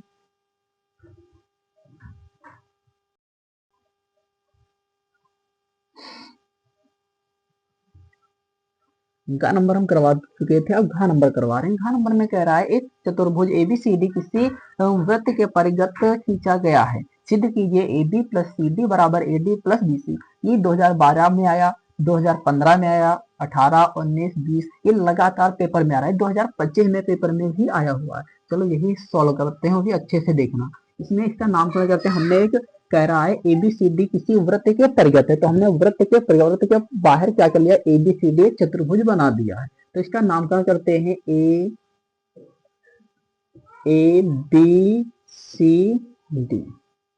ABCD क्या कर दिया हमने, चतुर्भुज बना दिया। अब यहाँ पे स्पर्श बिंदु बनाएंगे। स्पर्श बिंदु पहला P Q R S।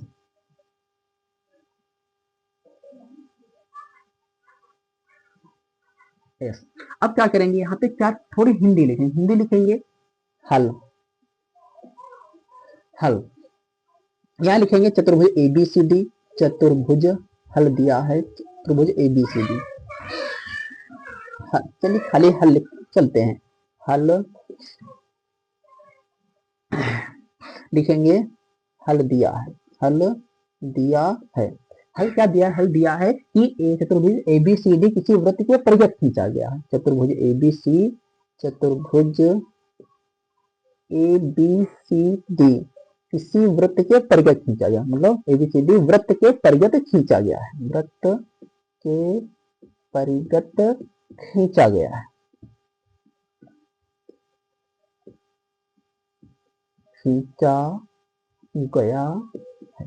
जब चतुर्भुज ABCD जो है वृत्त के परिगत मतलब चारों खींचा गया है, तो बताया गया है यहाँ पे जिसकी भुजा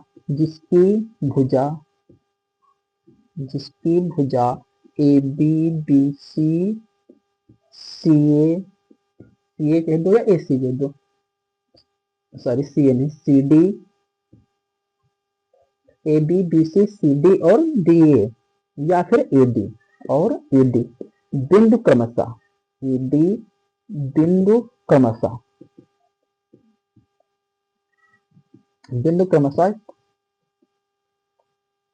क्रमशः यहाँ पे लिख लेना AD क्रमशः बिंदु P Q R और S स्पर्श बिंदु है। यहाँ पे हमने लिख दिया जिसकी भुजा ABBC CAD और AD क्रमशः बिंदु P Q R और S ये स्पर्श बिंदु हैं। जब स्पर्श बिंदु हैं तो ये वाली ABBC CA क्या हो जाएंगी, स्पर्श रेखा हो जाएंगी, के स्पर्श बिंदु हैं। तो यहाँ पर स्पर्श बिंदु है, तो यहाँ पे क्या हो जाएंगी, जो ABBC CD और AD जो है स्पर्श रेखाएं हो जाएंगी। यहाँ पे हमने स्पर्श रेखा लिखना तो भूलेंगे, अब नहीं लिखेंगे, अब सवाल हल करते हैं। तो यहाँ पर क्या होता है, स्पर्श रेखाओं की लंबाइयां क्या होती हैं, बराबर होती है। जब यहाँ पे बिंदु P है तो यहाँ पर PS मतलब AB और AD पर बिंदु P और S स्पर्श बिंदु है, तो यहाँ पे AP बराबर हुई AS, तो यहाँ लिखेंगे AP बराबर AS। फिर क्या लिखेंगे हम लिखेंगे PB बराबर PQ, PB बराबर लिखेंगे यहाँ पे DQ। फिर आगे बात करते हैं, यहाँ पे फिर लिखेंगे यहाँ पे जब S और R है तब यहाँ पे SD बराबर हुई यहाँ पे DR, तो यहाँ पे लिख लेंगे DR बराबर DS। फिर लिखेंगे जब यहाँ पे जो क्यों R स्पर्श बिंदु है तो यहाँ पर बराबर होगी CR बराबर CQ, तो यहाँ पे CR बराबर CQ। अब क्या करेंगे, इन सभी को जोड़ने पर समीकरण 1 2 3 4 समीकरण 1 2 3 4 को जोड़ने पर, जब इनको हम जोड़ेंगे तब क्या होगा, तो जोड़ेंगे AP plus PB plus DR plus CR। हम क्या करते हैं, बाएं का बाएं जोड़ते हैं और दाएं का दाएं जोड़ते हैं। AS plus BQ plus DS plus CQ। अब यहाँ पे क्या कर दिया, AP प्लस PB, देखेंगे AP प्लस PB ये पूरी भुजा बना ये देगा AB, क्या बनेगी AB। अब DR प्लस DRC या CR, तो ये पूरी क्या भुजा बनेगी, ये पूरी भुजा बनेगी CD या ADC, CD बोल दो या फिर बोल दो DC। यहाँ पे AS और BQ, अब देखते हैं AS और D, यहाँ पे देखते हैं AS और एस डी। तो यहाँ पे ए एस है, यहाँ पे एस डी या डी एस है, इन दोनों को एक पास कर लेते हैं। ए एस और डी एस, चलो इनके स्थान पे हम डायरेक्ट यहाँ पे क्या करते हैं, लिख देते हैं ए एस और डी एस के स्थान पे डायरेक्ट, ए एस और डी एस के स्थान पे डायरेक्ट लिख देते हैं ए डी प्लस बी के और सी आर के स्थान पे क्या करते हैं, लिख देते हैं बी सी या फिर सी बी। तो यहाँ लिख देते हैं बी सी। यही हमें सिद्ध करना था, तो यहाँ पे हो गया इत्सिद्धम।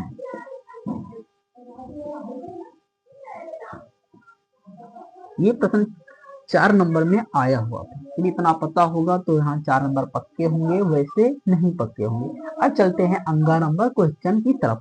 अंगा नंबर में बताया गया है, यदि दिए गए आवर्त देख लेते हैं, एक सेकंड।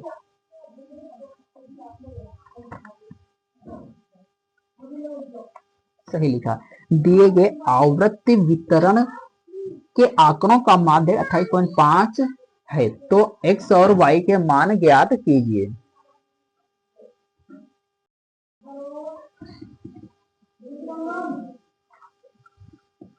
चलते हैं देखते हैं, इसको बनाते हैं वर्ग अंतराल। सबसे पहले वर्ग अंतराल, वर्ग अंतराल लिख लेते हैं 0 से 10, 10 से 20, 20 से 30, 30 से 40, 40 से 50, 50 से 60। अब क्या लिखेंगे, लिखेंगे बारंबारता, बारंबारता। तो बारंबारता में क्या लिखेंगे, बारंबारता पहला लिख लेंगे 5x 20 15 y 5। अब यहाँ पे इनको निकालेंगे संचयी बारंबारता, संचयी बारंबारता, संचयी बारंबारता जो यहाँ लिख लेते हैं CF से। तो संचयी बारंबारता कैसे निकालते हैं, पहला ऐसे कॉलम लिख लेते हैं, फिर दूसरे वाले में क्या करते हैं, जो लेते हैं 5 + x, फिर 5 20 25 प्लस x 25 15 हो गए 40 x, फिर 40 प्लस x प्लस का y। यहाँ पे 40 5 45 x प्लस y हो गया। और हमें जोड़ने यहाँ पे दिया गया है, क्या दिया हुआ, n का मान तो आ गया, n का मान आया जोड़ने पर 45 प्लस x प्लस y। जब इतना हो गया और n का मान हमें दिया गया, n का मान कितना दिया है 60। तो यहाँ पे n का जब मान 60 दिया है, तो दोनों मान क्या हो जाएंगे, बराबर होंगे। तो n के बराबर दिया कितना है, 60 दिया, तो दोनों हो जाएंगे बराबर 45। n के स्थान लिखेंगे 45, x प्लस y बराबर 60। यहाँ पे 45 प्लस के बराबर के उधर गए तो माइनस के हो गए, 60 माइनस 45, ये हो बचे कितने, 15 बचे। x प्लस y बराबर 15, शनि का नंबर 1 हमने बोल दिया। अब क्या करेंगे, यहाँ पे हमने देखा माध्यक कितना दिया है, माध्यक 28.5, माध्यक 28.5 जो कि किस वर्ग अंतराल में है, जो कि वर्ग अंतराल। अब देखेंगे 28.5 किस वर्ग अंतराल में आएगा, 30 से 40 वाले में नहीं आएगा, 20 से 30। जो माध्यक 28.5 आएगा, जो कि वर्ग अंतराल 20 से 30 में होगा। जब 20 से 30 में होगा, तब यहाँ पे हम क्या करेंगे, 20 से 30 में लाइन इस प्रकार खींच देंगे। जब ऐसे खींचते हैं तो ये वाला हो जाती है F, ये वाली CF,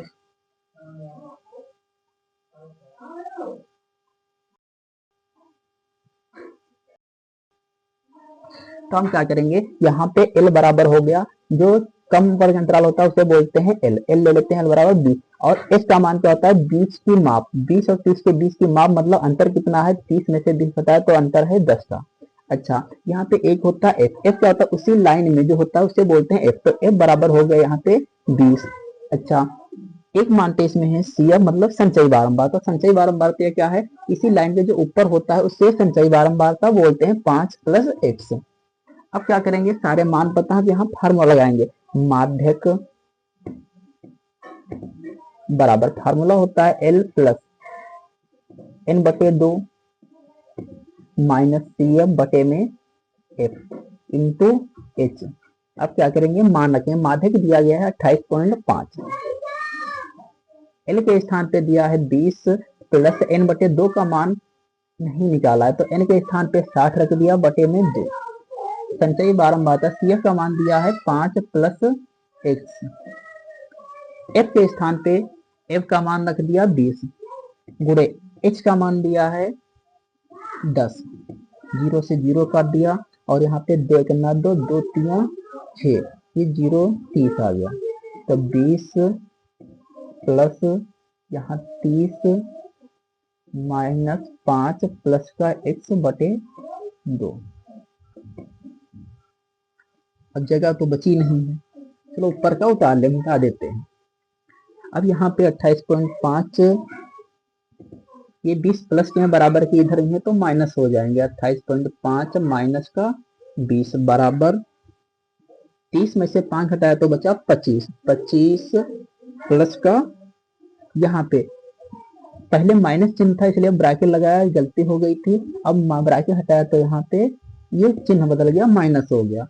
तो माइनस का x बटे में 2। यहाँ 28.5 में से 2 घटाया तो बचा 8.5। 25 माइनस x बटे में 2, ये 2 बटे में बराबर के इधर आएंगे तो गुणे में, तो हम गुणा करेंगे। 5 दूना 10, 8 दूनी 16, 17, ये आ जाएगा 17। 25 माइनस x, ये x बराबर के इधर ले आया और 17 बराबर के उधर पक्षांतर कर दिया। x हो गया प्लस 25 माइनस 17, घटाया तो यहाँ बचा 3, 5 3 8, x का मान आ गया 8। अब निकालेंगे y का मान। x का मान क्या करेंगे, समीकरण 1 में रख देंगे। x का मान समीकरण 1 में रखने पर, एक कहाँ पर था, यहाँ था, तो यहाँ पे रख दिया 8 प्लस y बराबर 15। तो y बराबर हो गया 15 माइनस 8 बराबर में 7, तो y का मान हो गया 7। अब चलते हैं हम अगले प्रश्न की तरफ, 4 नंबर की तरफ। 4 नंबर में लिखा हुआ है किसी कारण 12 खराब पेन 132 अच्छे पेनों में मिल गए हैं। केवल यह देखकर यह नहीं बताया जा सकता कि कोई पेन खराब है या अच्छा है। इस मिश्रण में से एक पेन यादृच्छा निकाला जाता है। निकाले गए पेन के अच्छे होने की प्रायिकता पूछ रहा है। प्रायिकता क्या कीजिए, तो अच्छे पेन बताया गया, अच्छे पेन इसमें है, अच्छे पेन बताए गए हैं 132 हैं और खराब पेन बताए गए हैं 12। खराब पेन 12, तो यहाँ पे क्या करेंगे, कुल पेन निकाल लेंगे। कुल पेन, तो कुल पेन को लिखते हैं NaS। यहाँ पे कुल पेन, तो 132 में 12 जोड़ा तो हो गए 144। यहाँ पे बताया गया अच्छा पेन निकालने की प्रायिकता बताइए, अच्छे पेन होने की प्रायिकता पूछ रहा। तो अच्छे पेन होने की प्रायिकता, अच्छे पेन होने की प्रायिकता, फार्मूला होता है P बराबर Na बटे NaS। Na क्या होता है, जिसकी प्रायिकता पूछी जाती है उसको बोलते हैं Na, और NaS होता है कुल परिणाम या कुल पेन, जो भी संख्या मतलब कुल दी हो। तो Na के स्थान पे हमने क्या कर दिया, 132 लिख दिया और कुल के स्थान पे 144 लिख दिया। अब क्या करेंगे, इसको हम काटेंगे, तो काटेंगे 4 से, तो 4 तियां 12, 4 तियां 12, 4 तियां 12, 2 4 छंग 24। फिर काटेंगे इसे 11 से, तो यहाँ पे सॉरी 3 से काटेंगे, 3 गन्ना 3, 3 गन्ना 3, 3 गन्ना 3, 3 दूना 6, तो ये आ गया 11 बटे 12। तो इसकी प्रायिकता ये है 11 बटे 12।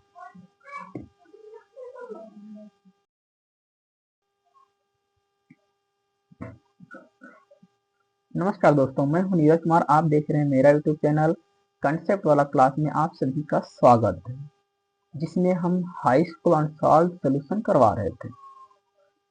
चलिए हम देखते हैं, हम खंड बा वर्णात्मक क्वेश्चन करवा रहे हैं, जो कि 2025 सेट नंबर 1, जो सेट का नाम था वो था BV। उसमें हम 1 से लेकर 2 तक क्वेश्चन करवा चुके थे। आज करवाने जा रहे हैं 3 नंबर। 3 नंबर में क्या लिखा हुआ, कह रहा है एक भिन्न 1/3 हो जाती है जब उसके अंश में a से 1 घटाया जाता है, और या भिन्न 1/4 हो जाती है जब हर में 8 जोड़ दिया जाता है। तो भिन्न क्या चीज, तो हम क्या करेंगे, भिन्न इसमें पूछा है तो हम डायरेक्ट भिन्न नहीं मानेंगे, हम मानेंगे अंश और हर। माना सबसे पहले लिखेंगे हल, हल माना माना अंश बराबर, जो अंश है इसे मान लेंगे हम x, जो हर है इसे मान लेंगे y। तो हमारी जो भिन्न हो गई, भिन्न बन गई x बटे में y। अब पहली शर्त के अनुसार चलते हैं। जो पहली शर्त कह रही है एक भिन्न 1/3 हो जाती है जब उसके अंश में एक घटाया जाता है। मतलब हर में ना जोड़ा जा रहा है ना ही घटाया जा रहा है, लेकिन अंश में घटाया जा रहा है। कह रहा है जब उसके अंश में घटाया जा रहा है तो सबसे पहले क्या लिखेंगे, भिन्न लिख लिया। भिन्न में बताया जा रहा है अंश में एक घटाया जा रहा, तो हम क्या करेंगे, अंश में एक घटा देंगे। तो भिन्न क्या हो जाएगी, 1/2। ये शर्त नंबर 1 है। शर्त जो है ये वाली शर्त फर्स्ट है, मतलब शर्त जो है ये पहली शर्त है। अब क्या करेंगे, और इसमें क्या रहा था 1/3, तो यहाँ पे 1/3 कर लिया। अब करेंगे यहाँ पे क्रॉस मल्टीप्लाई। 3 के x में किया 3x हो गया, 3 की 1 में किया 3 करना 3 हुआ, y करना y। और y को इधर ले आएंगे उठा के, 3x इधर प्लस का था बराबर के इधर उठा के लाए, माइनस हो गया। माइनस का 3 है बराबर के उधर ले गए तो ये माइनस का था हो गया प्लस। इसको हमने क्या किया, समीकरण नंबर 1 बोल दिया। अब दूसरी शर्त के अनुसार जो सेकंड शर्त है, सेकंड शर्त पढ़ेंगे, फिर उससे लेकर चलते हैं। ये सेकंड शर्त कह रही यह भिन्न 1/4 हो जाती है जब हर में 8 जोड़ दिया जाता है। कह रहा है यह भिन्न 1/4 हो जाती है जब हर में 8 जोड़ दिया जाता है। तो हम क्या लिखते हैं, सबसे पहले भिन्न लिखते हैं। भिन्न है x/y, भिन्न लिख दिया, और हर में 8 जोड़ा जाता है तो 8 जोड़ दिया। अब क्या, जब 8 जोड़ दो तो दोनों क्या हो गई, बराबर होगी। अब यहाँ पे फिर क्रॉस मल्टीप्लाई कराएंगे, 4 की x में कराएंगे 4x, और 1 की y में क्या 1y, और 8 की 1 में क्या 8। अब क्या किया, y को बराबर के इधर उठा लाया।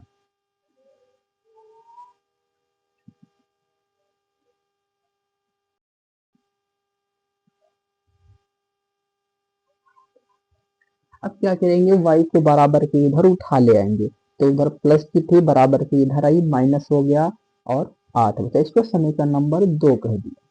अब क्या करेंगे, देखते हैं यहाँ पे हमारे पास हल करने की दो विधियां। कक्षा 10 में एक होती है प्रतिस्थापन और एक होती है विलोपन।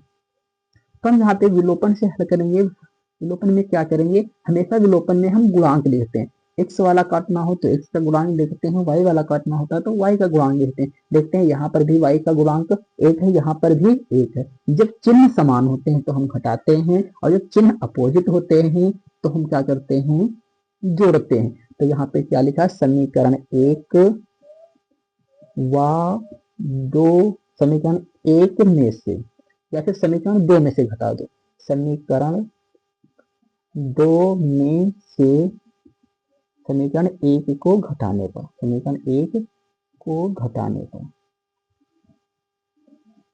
तो यहाँ पर हम देखते हैं, सबसे पहले लिख लेते हैं समीकरण 2, 4x माइनस वाई बराबर में 8। समीकरण अब 1 लिखेंगे, 3x माइनस वाई बराबर 3। हमने घटाने पर लिखा तो घटाने का चिन्ह लगाया, तो plus minus minus minus minus plus, और प्लस माइनस माइनस।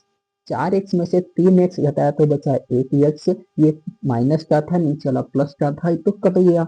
8 में से 3 गया, 5 बचा। जो x का मान आया ये 5 आया। और जब x का मान 5 आया तो x का मान रखेंगे, x का मान समीकरण 1 में रखने पर, 1 में रख दो या 2 में रख दो, x का मान समीकरण 1 में रखने पर, तो हम क्या करते हैं, एक x का मान समीकरण 1 में रख रहे हैं तो 1 है यहाँ पे, तो यहाँ रख रहे हैं 3 गुणे x के स्थान पे x का मान 5 रख दिया, माइनस वाई बराबर में 3, 3 बचे 15 माइनस वाई बराबर 3। अब इधर स्पेस नहीं तो हम क्या करेंगे, ऊपर लिखते हैं। तो यहाँ पे 15 बराबर के उधर जाएगा, ये प्लस का है बराबर के उधर 75 कर देंगे तो माइनस वाई बराबर 3 माइनस का 15, 15 में से 3 गया बचा माइनस का 12, इधर माइनस का वाई, ये माइनस माइनस हो गया प्लस। अब यहाँ पे क्या पूछ रहा था इसमें भिन्न ज्ञात कीजिए। तो भिन्न हमने क्या मानी थी, भिन्न जो थी हमारी x बटे वाई थी। x के स्थान पे हमने रख दिया x का मान आया था जो कि 5 आया था, और y के स्थान पे y का मान रख दिया जो कि आया था 12। तो हमारी भिन्न हो गई 5/12, ये आंसर होगा। ये जो क्वेश्चन था ये 6 नंबर में आया था। चलिए अब अगला देखते हैं। आगे कह रहा है एक 80 मीटर चौड़ी सड़क के दोनों ओर आमने सामने समान ऊंचाई वाले 2 खंभे लगे हुए हैं। खंभों के बीच सड़क पर स्थित किसी बिंदु से दोनों खंभों के शिखर का उन्नयन कोण क्रमशः 60 अंश और 30 अंश है। तो खंभों की ऊंचाई और खंभों से बिंदु की दूरी पूछ रहा है। चलिए इसका हम सबसे पहले चित्र बनाते हैं। इसको रख कर देते हैं और उस वाले का चित्र बनाते हैं 4 नंबर का।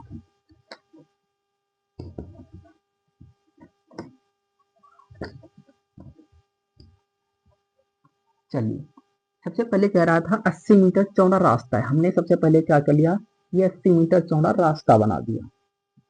80 मीटर चौड़ा ये जो है हमने बना दिया रास्ता। अब कह रहे इसमें समान लंबाई के खंभे लगे हुए हैं।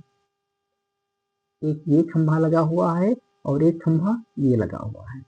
इसमें कह रहा है समान लंबाई खंभे हैं, तो जितनी लंबाई इसकी होगी इसकी हमने h मान लिया, तो इसकी भी क्या हो जाएगी, खंभे की ऊंचाई ये भी h हो जाएगी।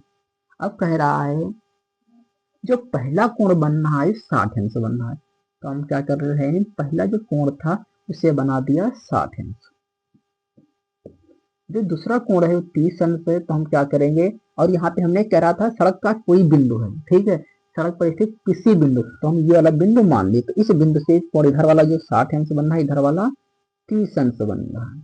अब क्या करेंगे, पूरी दूरी पता है, यहाँ से ये वाली दूरी हम x मान लेंगे यहाँ तक। सबसे पहले नामकरण करते हैं, ए बी सी डी, तो सबसे पहले हमने नामकरण कर दिया और BC मान लिया x, तो हमारी जो CD हो जाएगी वो 80 माइनस x हो जाएगी, 80 माइनस x। अब सबसे पहले लिखते हैं, माना खंभे की ऊंचाई, माना खंभे की ऊंचाई, ऊंचाई है क्या, ऊंचाई हमने लिखी है AB, तो AB बराबर उधर वाला खंभा क्या है ED, तो ED बराबर ED का मान कितना हो जाएगा, h मीटर।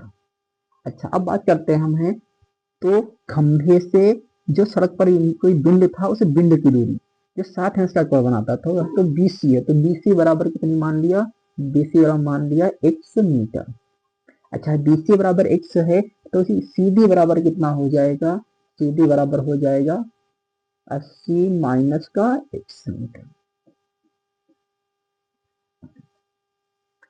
अच्छा अब हल करते हैं। सबसे पहले बात करते हैं हम त्रिभुज ABC में, त्रिभुज समकोण त्रिभुज ABC में, समकोण त्रिभुज ABC में, ABC में हमने क्या लगा दिया, यहाँ पे लंब दिया था और आधार दिया था, तो हमेशा जब लंब आधार दिया होता है हम tan थीटा लगाते हैं, तो tan थीटा बराबर फार्मूला होता है लंब बटे आधार। तो थीटा के स्थान पे हमने लिख दिया 60 अंश, और जो लंब है लंब के स्थान पे हमने रख दिया h और आधार के स्थान पे रख दिया x, क्योंकि ये आधार है और ये वाला लंब है। tan 60 का मान होता है √3 h बटे में यहाँ x, इसके बटे में यहाँ 1 मान लिया, 35 गुणा कर दिया, तो h बराबर कितना हो गया, √3 इंटू h। x का मान इतना लिया, इसको समीकरण नंबर कुछ समय के लिए 1 मान लेते हैं। अब बात करते हैं त्रिभुज EDE में, सॉरी CDE में, त्रिभुज समकोण त्रिभुज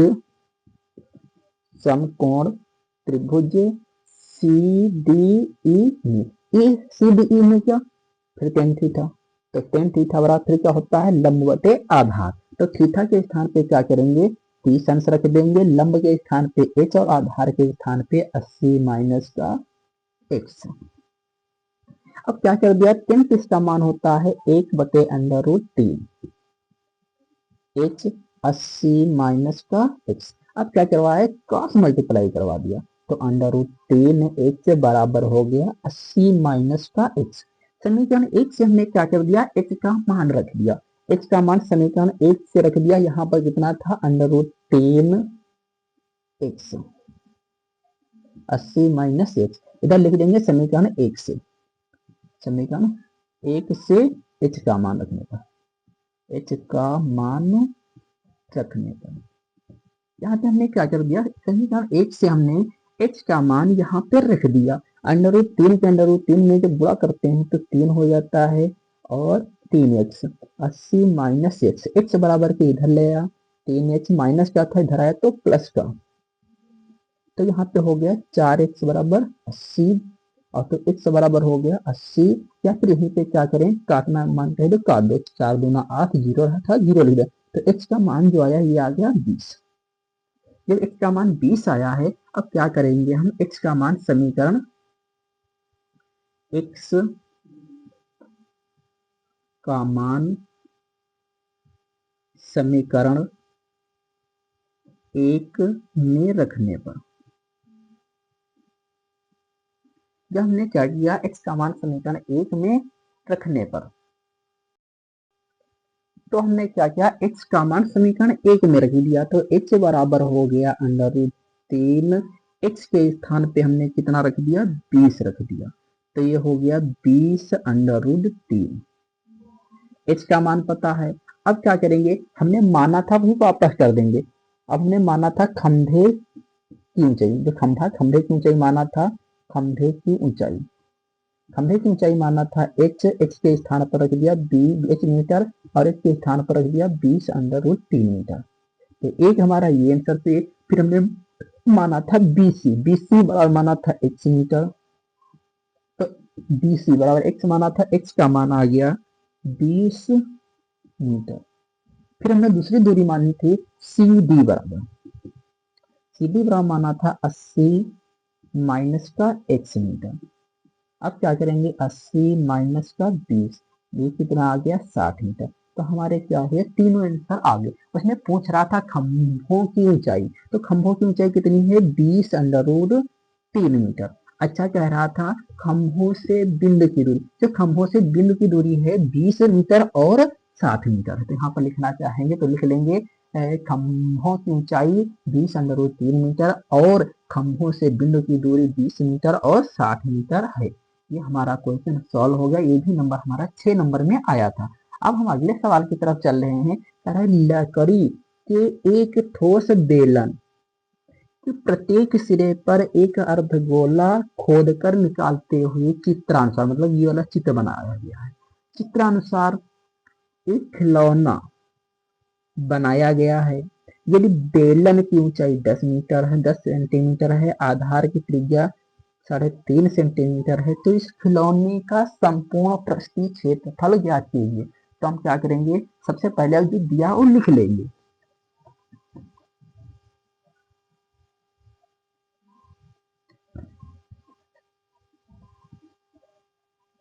चलिए लिखते हैं, सबसे पहले लिखते हैं बेलन के बारे में। तो बेलन क्वेश्चन नंबर 5 हल दिया है, हल दिया है। ठीक, बेलन की ऊंचाई, जो बेलन की ऊंचाई है, ऊंचाई को h से लिखते हैं। ठीक है, बेलन की ऊंचाई h बराबर कितनी दी है 10 सेंटीमीटर।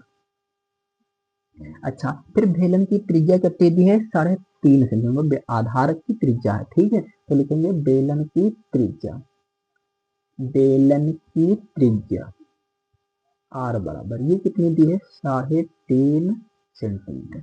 अच्छा, जितनी बेलन की त्रिज्या होगी उतनी ही क्या होगी अर्धगोले की भी त्रिज्या होगी, तो लिखेंगे अर्धगोले की त्रिज्या, अर्धगोले की त्रिज्या, तो त्रिज्या समान है तो हम स्मॉल r ही लेंगे, त्रिज्या स्मॉल r बराबर ये भी हो जाएगी 3.5 सेंटीमीटर। इसमें लास्ट लाइन में पूछा गया था खिलौने का संपूर्ण पृष्ठीय क्षेत्रफल, तो लिखेंगे खिलौने का संपूर्ण पृष्ठीय क्षेत्रफल, संपूर्ण पृष्ठीय क्षेत्रफल। तो किस खिलौने का संपूर्ण पृष्ठीय क्षेत्रफल कैसे निकालेंगे, जो बेलन दिया है बेलन का क्षेत्रफल प्लस यहाँ पे एक, यहाँ से अर्धगोला खोदा कर निकाला गया और यहाँ से भी निकाला, क्योंकि इसमें लिखा है कह रहा प्रत्येक सिरे पर एक अर्धगोला खोद कर निकालते हैं, तो एक इस सिरे से और एक इस सिरे से, तो अर्धगोले हमारे पास हैं 2, तो हम लिखेंगे बेलन का पृष्ठीय क्षेत्रफल, बेलन का पृष्ठीय क्षेत्रफल प्लस 2 गुणे अर्धगोलों का क्षेत्रफल। ये 2 अर्धगोले तो 2 अर्धगोले का क्षेत्रफल, 2 गुणे अर्धगोले का क्षेत्रफल या वक्र प्रस्थि क्षेत्रफल, गोले का प्रस्थि क्षेत्रफल। तो हम क्या करते हैं, बेलन का जो प्रस्थि क्षेत्रफल है उसका सूत्र होता है 2 पाई आर एच। अच्छा, 2 गुणे अर्धगोले का जो क्षेत्रफल होता है इसका ये होता है 2 पाई आर स्क्वायर। अब क्या करेंगे, इन दोनों में जो हमें कॉमन मिल रहा है उसे हम कॉमन ले लेते हैं, बाद में हल करते हैं। यदि हम कॉमन नहीं लेंगे तो गुणा भाग करेंगे बहुत ज्यादा समय लगेगा, और कॉमन ले लेंगे तो सवाल हो जाएगा सरल। तो यहाँ पे 2 पाई आर, यहाँ पे भी 2 पाई आर स्क्वायर, तो इन दोनों में मिल रहा है हमें 2 पाई आर। तो 2 पाई आर हमने क्या कर लिया, कॉमन लिया, तो यहाँ बचा एच, और ये प्लस लगाया 2, और यहाँ 2 घात आर की थी, एक आर तो बाहर चला गया तो बचा 1 आर। अब क्या करेंगे, जो मान है वो पुट करेंगे, तो लिखेंगे 2 गुणे पाई का मान यहाँ बताया गया है 22/7 लीजिए, तो 22/7, आर के स्थान पे 3.5, एच के स्थान पे हमने क्या किया 10 लिख दिया, 2 गुणे आर के स्थान पे 3.5। अब क्या करते हैं, 7 से काटते हैं, 7 से काटेंगे तो 0.5 आएगा। अब 0.5 की हम 22 में गुणा करेंगे तो ये आ जाएगा 13। कितना आएगा, 13। अच्छा, 10 ऐसे लिख लिया, ये 3.5 की हमने 2 में गुणा कर दिया तो 3 3 6 और आधा आधा 1, तो ये हो गया पूरा पूरा हमारा 7। 11 दूना 22 हो गए, और 10 7 हो गए 17। अब क्या किया हमने, गुणा, सॉरी गलत हो गया थोड़ा, 10 7 हो गए 17। अच्छा, 11 दूना 22, तो यहाँ पे गुणे का चिन्ह लगेगा, 17 दूना 34, 17 दूना 34, और 3 हो गए 37, तो ये आ गया 374। अच्छा, ये दिया था सेंटीमीटर में क्षेत्रफल, इसलिए हो जाएगा सेंटीमीटर स्क्वायर, या फिर लिख सकते हैं इसे ही वर्ग सेंटीमीटर। तो हमारा 2025 सेट नंबर 1 बी पूरा कंप्लीट हो गया है। अब अगली वीडियो में हम क्या करेंगे, जो सेट नंबर 2 है 2025 का, वो हम सॉल्व करवाएंगे